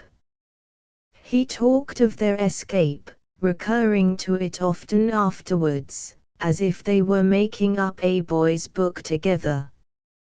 But he likewise expressed his sense that there was something in the air, that the Marines couldn't keep it up much longer. In point of fact, as Pemberton was to see, they kept it up for 5 or 6 months. All the while, however, Morgan's contention was designed to cheer him. Mr. Marine and Dulick, whom he had met the day after his return, accepted that return like perfect men of the world. If Paula and Amy treated it even with less formality, an allowance was to be made for them, inasmuch as Mr. Granger hadn't come to the opera after all. He had only placed his box at their service, with a bouquet for each of the party. There was even one apiece, embittering the thought of his profusion, for Mr. Marine and Dulick. "They are all like that," was Morgan's comment, "at the very last, just when we think we've landed them they are back in the deep sea." Morgan's comments in these days were more and more free. They even included a large recognition of the extraordinary tenderness with which he had been treated while Pemberton was away. Oh yes, they couldn't do enough to be nice to him, to show him they had him on their mind and make up for his loss. That was just what made the whole thing so sad and caused him to rejoice after all in Pemberton's return. He had to keep thinking of their affection less, had less sense of obligation. Pemberton laughed out at this last reason, and Morgan blushed and said, "Well, dash it, you know what I mean." Pemberton knew perfectly what he meant, but there were a good many things that, dash it too, it didn't make any clearer. This episode of his second sojourn in Paris stretched itself out wearily, with their resumed readings and wanderings and maunderings, their potterings on the quays, their hauntings of the museums, their occasional lingerings in the Palais Royal when the first sharp weather came on and there was a comfort in warm emanations, before Chevet's wonderful succulent window. Morgan wanted to hear all about the opulent youth. He took an immense interest in him. Some of the details of his opulence, Pemberton could spare him none of them, evidently fed the boy's appreciation of all his friend had given up to come back to him. But in addition to the greater reciprocity established by that heroism, he had always his little brooding theory, in which there was a frivolous gaiety too, that their long probation was drawing to a close. Morgan's conviction that the Marines couldn't go on much longer kept pace with the unexpended impetus with which, from month to month, they did go on. 3 weeks after Pemberton had rejoined them they went on to another hotel, a dingier one than the first. But Morgan rejoiced that his tutor had at least still not sacrificed the advantage of a room outside. He clung to the romantic utility of this when the day, or rather the night, should arrive for their escape. For the first time, in this complicated connection, our friend felt his collar gall him. It was, as he had said to Mrs. Marine in Venice, trope fort, everything was trope fort. He could neither really throw off his blighting burden nor find in it the benefit of a pacified conscience or of a rewarded affection. He had spent all the money accruing to him in England, and he saw his youth going and that he was getting nothing back for it. It was all very well of Morgan to count it for reparation that he should now settle on him permanently. There was an irritating flaw in such a view. He saw what the boy had in his mind, the conception that as his friend had had the generosity to come back he must show his gratitude by giving him his life. But the poor friend didn't desire the gift. What could he do with Morgan's dreadful little life? Of course, at the same time that Pemberton was irritated, he remembered the reason, which was very honorable to Morgan and which dwelled simply in his making one so forget that he was no more than a patched urchin. If one dealt with him on a different basis, one's misadventures were one's own fault. So Pemberton waited in a queer confusion of yearning and alarm for the catastrophe which was held to hang over the house of Marine, of which he certainly at moments felt the symptoms brush his cheek and as to which he wondered much in what form it would find its liveliest effect. Perhaps it would take the form of sudden dispersal, a frightened sove keep you, a scuttling into selfish corners. Certainly they were less elastic than of yore. They were evidently looking for something they didn't find. The Dorringtons hadn't reappeared, the Princes had scattered. Wasn't that the beginning of the end? Mrs. Marine had lost her reckoning of the famous days, her social calendar was blurred. It had turned its face to the wall. Pemberton suspected that the cruel discomfiture had been the unspeakable behavior of Mr. Granger, who seemed not to know what he wanted, or, what was much worse, what they wanted. He kept sending flowers, as if to bestrew the path of his retreat, which was never the path of a return.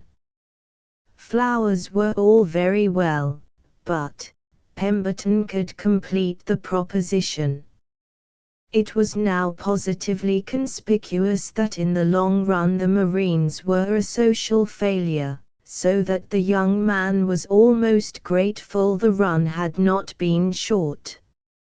Mr. Marine indeed was still occasionally able to get away on business and, what was more surprising, was likewise able to get back. Ulick had no club, but you couldn't have discovered it from his appearance, which was as much as ever that of a person looking at life from the window of such an institution. Therefore Pemberton was doubly surprised at an answer he once heard him make his mother in the desperate tone of a man familiar with the worst privations. Her question Pemberton had not quite caught. It appeared to be an appeal for a suggestion as to whom they might get to take Amy. Let the devil take her, Ulick snapped, so that Pemberton could see that they had not only lost their amiability but had ceased to believe in themselves.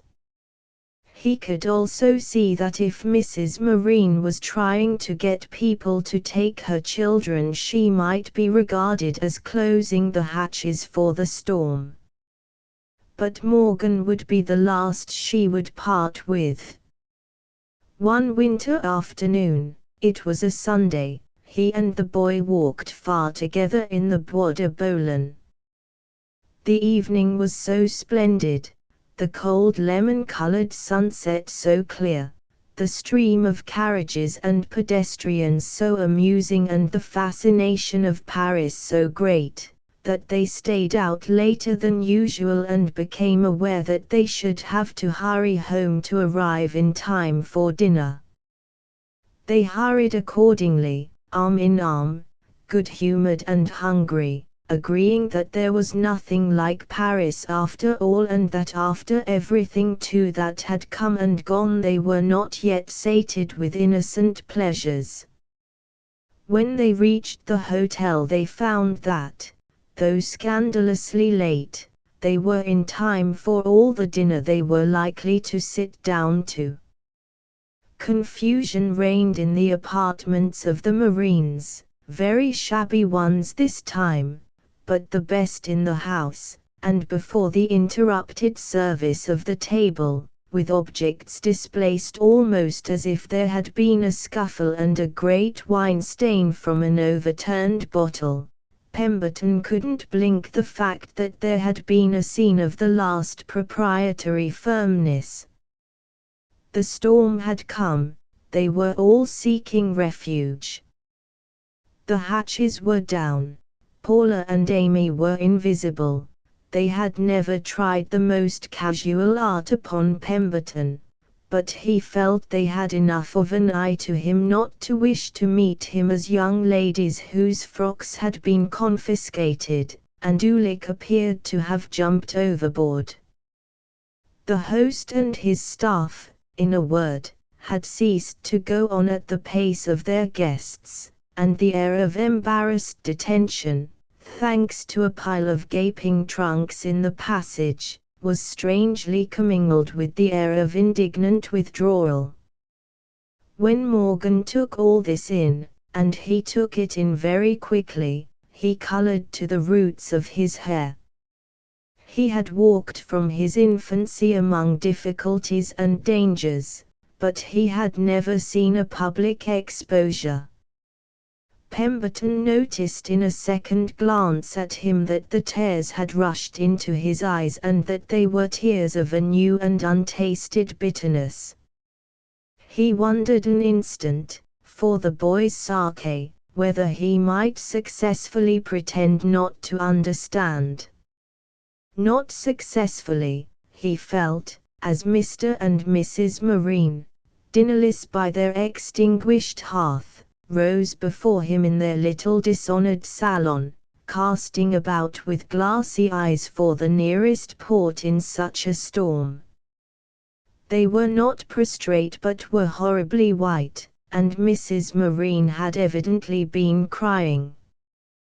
Pemberton quickly learned, however, that her grief was not for the loss of her dinner, much as she usually enjoyed it, but the fruit of a blow that struck even deeper, as she made all haste to explain.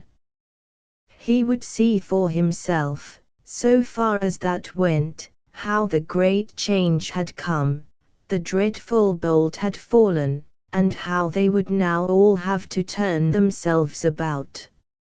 Therefore, cruel as it was to them to part with their darling, she must look to him to carry a little further the influence he had so fortunately acquired with the boy, to induce his young charge to follow him into some modest retreat. They depended on him, that was the fact, to take their delightful child temporarily under his protection. It would leave Mr. Marine and herself so much more free to give the proper attention. Too little, alas, had been given to the readjustment of their affairs. "We trust you, we feel we can," said Mrs. Marine, slowly rubbing her plump white hands and looking with compunction hard at Morgan, whose chin, not to take liberties, her husband stroked with a paternal forefinger. "Oh yes, we feel that we can. We trust Mr. Pemberton fully," Mr. Marine pursued. Pemberton wondered again if he might pretend not to understand, but everything good gave way to the intensity of Morgan's understanding. "Do you mean he may take me to live with him forever and ever?" cried the boy. "May take me away, anywhere he likes. Forever and ever. Comme vous allez." Mr. Marine laughed indulgently. "For as long as Mr. Pemberton may be so good. We've struggled, we've suffered," his wife went on, but you've made him so your own that we've already been through the worst of the sacrifice." Morgan had turned away from his father. He stood looking at Pemberton with a light in his face. His sense of shame for their common humiliated state had dropped. The case had another side, the thing was to clutch at that. He had a moment of boyish joy, scarcely mitigated by the reflection that with this unexpected consecration of his hope, too sudden and too violent, the turn taken was away from a good boy's book, the escape was left on their hands. The boyish joy was there an instant, and Pemberton was almost scared at the rush of gratitude and affection that broke through his first abasement. When he stammered, "My dear fellow, what do you say to that?" How could one not say something enthusiastic? But there was more need for courage at something else that immediately followed, and that made the lad sit down quietly on the nearest chair. He had turned quite livid and had raised his hand to his left side. They were all three looking at him, but Mrs. Marine suddenly bounded forward. "Ah, his darling little heart," she broke out, and this time, on her knees before him and without respect for the idol, she caught him ardently in her arms. "You walked him too far, you hurried him too fast," she hurled over her shoulder at Pemberton. Her son made no protest, and the next instant, still holding him, she sprang up with her face convulsed and with the terrified cry, "Help! Help! He's going! He's gone!" Pemberton saw with equal horror, by Morgan's own stricken face, that he was beyond their wildest recall. He pulled him half out of his mother's hands, and for a moment, while they held him together, they looked all their dismay into each other's eyes. "He couldn't stand it with his weak organs," said Pemberton. "The shock, the whole scene, the violent emotion." "But I thought he wanted to go to you," wailed Mrs. Marine. "I told you he didn't, my dear," her husband made answer. Mr. Marine was trembling all over and was in his way as deeply affected as his wife. But after the very first he took his bereavement as a man of the world. End of the Project Gutenberg ebook. The Pupil updated editions will replace the previous one, the old editions will be renamed. Creating the works from print editions not protected by U.S. copyright law means that no one owns a United States copyright in these works, so the Foundation, and you, can copy and distribute it in the United States without permission and without paying copyright royalties. Special rules, set forth in the general terms of use part of this license, apply to copying and distributing Project Gutenberg trademark symbol electronic works to protect the Project Gutenberg trademark symbol concept and trademark. Project Gutenberg is a registered trademark, and may not be used if you charge for an ebook, except by following the terms of the trademark license, including paying royalties for use of the Project Gutenberg trademark. If you do not charge anything for copies of this ebook, complying with the trademark license is very easy. You may use this ebook for nearly any purpose, such as creation of derivative works, reports, performances and research. Project Gutenberg ebooks may be modified and printed and given away. You may do practically anything in the United States with ebooks not protected by U.S. copyright law. Redistribution is subject to the trademark license, especially commercial redistribution. Start. Full license. The full Project Gutenberg license. Please read this before you distribute or use this work to protect the Project Gutenberg trademark symbol mission of promoting the free distribution of electronic works, by using or distributing this work, or any other work associated in any way with the phrase Project Gutenberg. You agree to comply with all the terms of the full Project Gutenberg trademark symbol license available with this file or online at www.gutenberg.org/license. Section 1. General Terms of Use and Redistributing Project Gutenberg Trademark Symbol Electronic Works 1.0. By reading or using any part of this Project Gutenberg trademark symbol electronic work, you indicate that you have read, understand, agree to and accept all the terms of this license and intellectual property, trademark/copyright, agreement.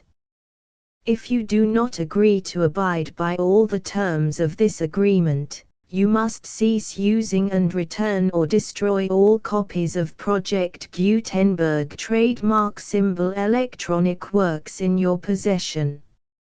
If you paid a fee for obtaining a copy of or access to a Project Gutenberg trademark symbol electronic work and you do not agree to be bound by the terms of this agreement, you may obtain a refund from the person or entity to whom you paid the fee as set forth in paragraph 1.e.8. 1.b. Project Gutenberg is a registered trademark. It may only be used on or associated in any way with an electronic work by people who agree to be bound by the terms of this agreement. There are a few things that you can do with most Project Gutenberg trademark symbol electronic works even without complying with the full terms of this agreement. See paragraph 1.c below.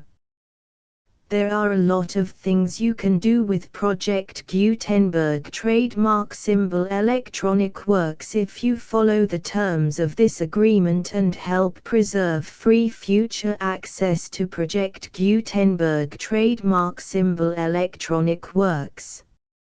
See paragraph 1.e below. 1.c. The Project Gutenberg Literary Archive Foundation, the Foundation or PGLAF, owns a compilation copyright in the collection of Project Gutenberg trademark symbol electronic works. Nearly all the individual works in the collection are in the public domain in the United States. If an individual work is unprotected by copyright law in the United States and you are located in the United States, we do not claim a right to prevent you from copying, distributing, performing, displaying or creating derivative works based on the work as long as all references to Project Gutenberg are removed. Of course, we hope that you will support the Project Gutenberg trademark symbol mission of promoting free access to electronic works by freely sharing Project Gutenberg trademark symbol works in compliance with the terms of this agreement for keeping the Project Gutenberg trademark symbol name associated with the work. You can easily comply with the terms of this agreement by keeping this work in the same format with its attached full Project Gutenberg trademark symbol license when you share it without charge with others. 1.d. The copyright laws of the place where you are located also govern what you can do with this work. Copyright laws in most countries are in a constant state of change. If you are outside the United States, check the laws of your country in addition to the terms of this agreement before downloading, copying, displaying, performing, distributing or creating derivative works based on this work or any other Project Gutenberg trademark symbol work. The Foundation makes no representations concerning the copyright status of any work in any country other than the United States. 1.e Unless you have removed all references to Project Gutenberg, 1.e.1. The following sentence, with active links to, or other immediate access to, the full Project Gutenberg trademark symbol license must appear prominently whenever any copy of a Project Gutenberg trademark symbol work, any work on which the phrase Project Gutenberg appears, or with which the phrase Project Gutenberg is associated, is accessed, displayed, performed, viewed, copied or distributed. This ebook is for the use of anyone anywhere in the United States and most other parts of the world at no cost and with almost no restrictions whatsoever. You may copy it, give it away or reuse it under the terms of the Project Gutenberg license included with this ebook or online at www.gutenberg.org. If you are not located in the United States, you will have to check the laws of the country where you are located before using this ebook. 1.e.2. If an individual Project Gutenberg trademark symbol electronic work is derived from texts not protected by U.S. copyright law, does not contain a notice indicating that it is posted with permission of the copyright holder, the work can be copied and distributed to anyone in the United States without paying any fees or charges.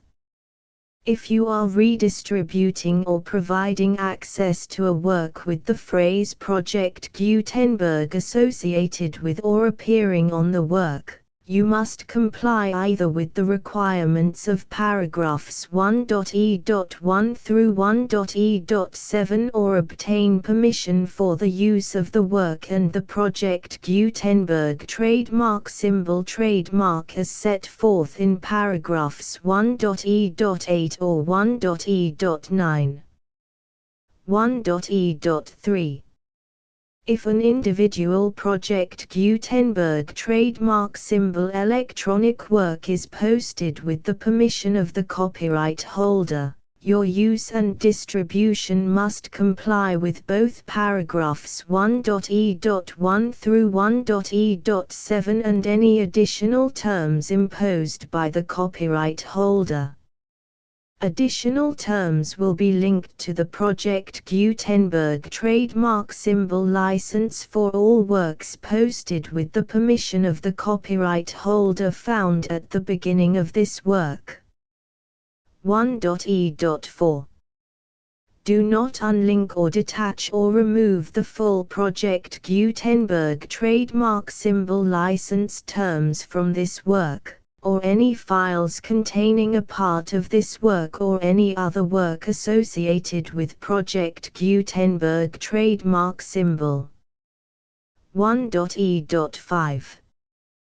Do not copy, display, perform, distribute or redistribute this electronic work, or any part of this electronic work, without prominently displaying the sentence set forth in paragraph 1.e.1 with active links or immediate access to the full terms of the Project Gutenberg trademark symbol license. 1.e.6. You may convert to and distribute this work in any binary, compressed, marked up, non-proprietary or proprietary form, including any word processing or hypertext form.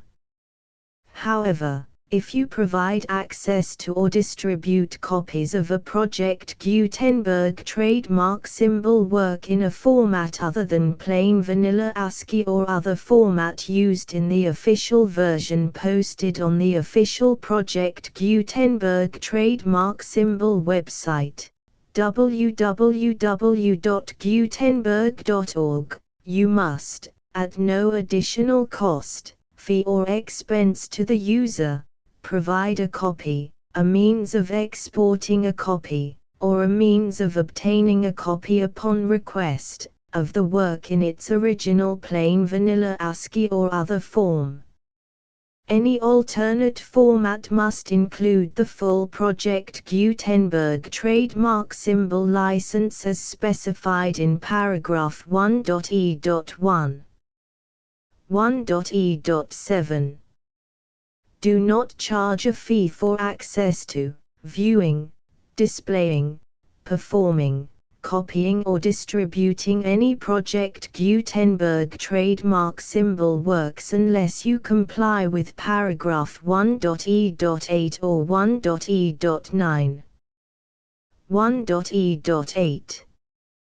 You may charge a reasonable fee for copies of or providing access to or distributing Project Gutenberg trademark symbol electronic works provided that you pay a royalty fee of 20% of the gross profits you derive from the use of Project Gutenberg trademark symbol works calculated using the method you already use to calculate your applicable taxes. The fee is owed to the owner of the Project Gutenberg trademark symbol trademark, but he has agreed to donate royalties under this paragraph to the Project Gutenberg Literary Archive Foundation.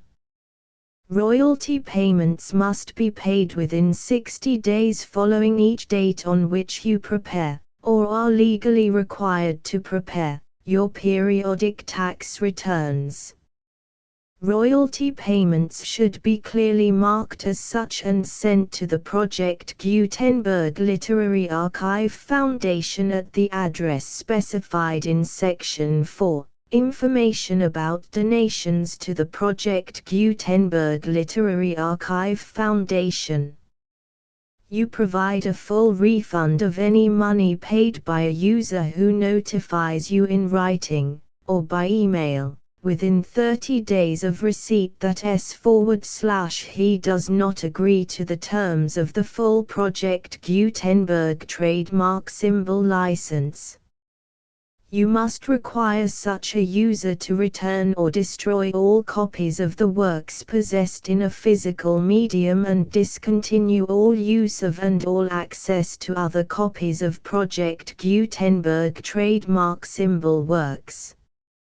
You provide, in accordance with paragraph 1.f.3, a full refund of any money paid for a work or a replacement copy, if a defect in the electronic work is discovered and reported to you within 90 days of receipt of the work. You comply with all other terms of this agreement for free distribution of Project Gutenberg trademark symbol works. 1.e.9. If you wish to charge a fee or distribute a Project Gutenberg trademark symbol electronic work or group of works on different terms than are set forth in this agreement, you must obtain permission in writing from the Project Gutenberg Literary Archive Foundation, the manager of the Project Gutenberg trademark symbol trademark.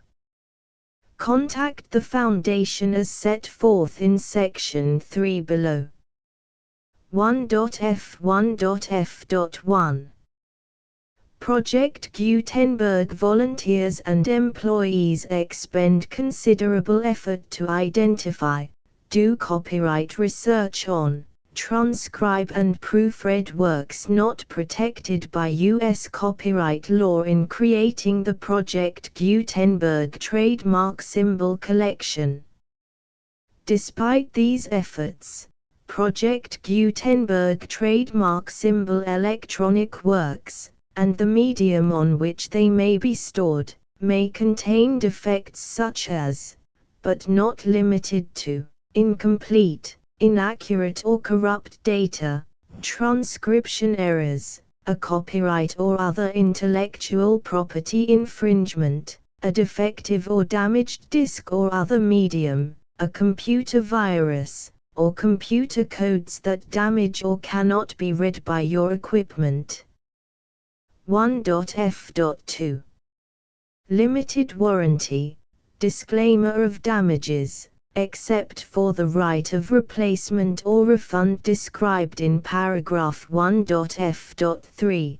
The Project Gutenberg Literary Archive Foundation, the owner of the Project Gutenberg trademark symbol trademark, and any other party distributing a Project Gutenberg trademark symbol electronic work under this agreement, disclaim all liability to you for damages, costs and expenses, including legal fees. You agree that you have no remedies for negligence, strict liability, breach of warranty or breach of contract except those provided in paragraph 1.f.3. You agree that the Foundation, the trademark owner, and any distributor under this agreement will not be liable to you for actual, direct, indirect, consequential, punitive or incidental damages even if you give notice of the possibility of such damage. 1.f.3 Limited right of replacement or refund. If you discover a defect in this electronic work within 90 days of receiving it, you can receive a refund of the money, if any, you paid for it by sending a written explanation to the person you received the work from. If you received the work on a physical medium, you must return the medium with your written explanation. The person or entity that provided you with the defective work may elect to provide a replacement copy in lieu of a refund. If you received the work electronically, the person or entity providing it to you may choose to give you a second opportunity to receive the work electronically in lieu of a refund. If the second copy is also defective, you may demand a refund in writing without further opportunities to fix the problem. 1.f.4 Except for the limited right of replacement or refund set forth in paragraph 1.f.3, this work is provided to you as is, with no other warranties of any kind, express or implied, including but not limited to warranties of merchantability or fitness for any purpose. 1.f.5 Some states do not allow disclaimers of certain implied warranties or the exclusion or limitation of certain types of damages. If any disclaimer or limitation set forth in this agreement violates the law of the state applicable to this agreement, the agreement shall be interpreted to make the maximum disclaimer or limitation permitted by the applicable state law. The invalidity or unenforceability of any provision of this agreement shall not void the remaining provisions. 1.f.6 Indemnity. You agree to indemnify and hold the Foundation, the trademark owner, any agent or employee of the Foundation, anyone providing copies of Project Gutenberg trademark symbol electronic works in accordance with this agreement, and any volunteers associated with the production, promotion and distribution of Project Gutenberg trademark symbol electronic works, harmless from all liability, costs and expenses, including legal fees, that arise directly or indirectly from any of the following which you do or cause to occur. A. Distribution of this or any Project Gutenberg trademark symbol work. B. Alteration, modification, or additions or deletions to any Project Gutenberg trademark symbol work, and C. Any defect you cause. Section 2. Information about the mission of Project Gutenberg trademark symbol. Project Gutenberg trademark symbol is synonymous with the free distribution of electronic works in formats readable by the widest variety of computers, including obsolete, old, middle-aged and new computers. It exists because of the efforts of hundreds of volunteers and donations from people in all walks of life. Volunteers and financial support to provide volunteers with the assistance they need are critical to reaching Project Gutenberg trademark symbol's goals and ensuring that the Project Gutenberg trademark symbol collection will remain freely available for generations to come. In 2001, the Project Gutenberg Literary Archive Foundation was created to provide a secure and permanent future for Project Gutenberg trademark symbol and future generations. To learn more about the Project Gutenberg Literary Archive Foundation and how your efforts and donations can help, see sections 3 and 4 and the Foundation information page at www.gutenberg.org. Section 3. Information about the Project Gutenberg Literary Archive Foundation. The Project Gutenberg Literary Archive Foundation is a non-profit 501(c)(3) educational corporation organized under the laws of the state of Mississippi and granted tax-exempt status by the Internal Revenue Service. The Foundation's IN or Federal Tax Identification Number is 64-6221541. Contributions to the Project Gutenberg Literary Archive Foundation are tax-deductible to the full extent permitted by U.S. federal laws and your state's laws. The Foundation's business office is located at 809 North 1500 West, Salt Lake City, UT 84116. 801-596-1887. Email contact links and up-to-date contact information can be found at the Foundation's website and official page at www.gutenberg.org/contact. Section 4.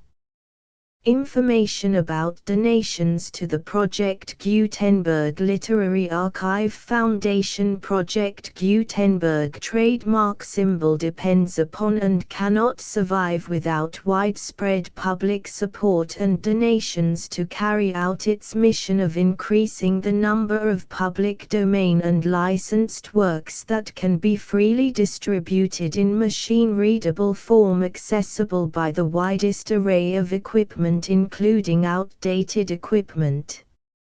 Many small donations, $1 to $5,000, are particularly important to maintaining tax-exempt status with the IRS. The Foundation is committed to complying with the laws regulating charities and charitable donations in all 50 states of the United States.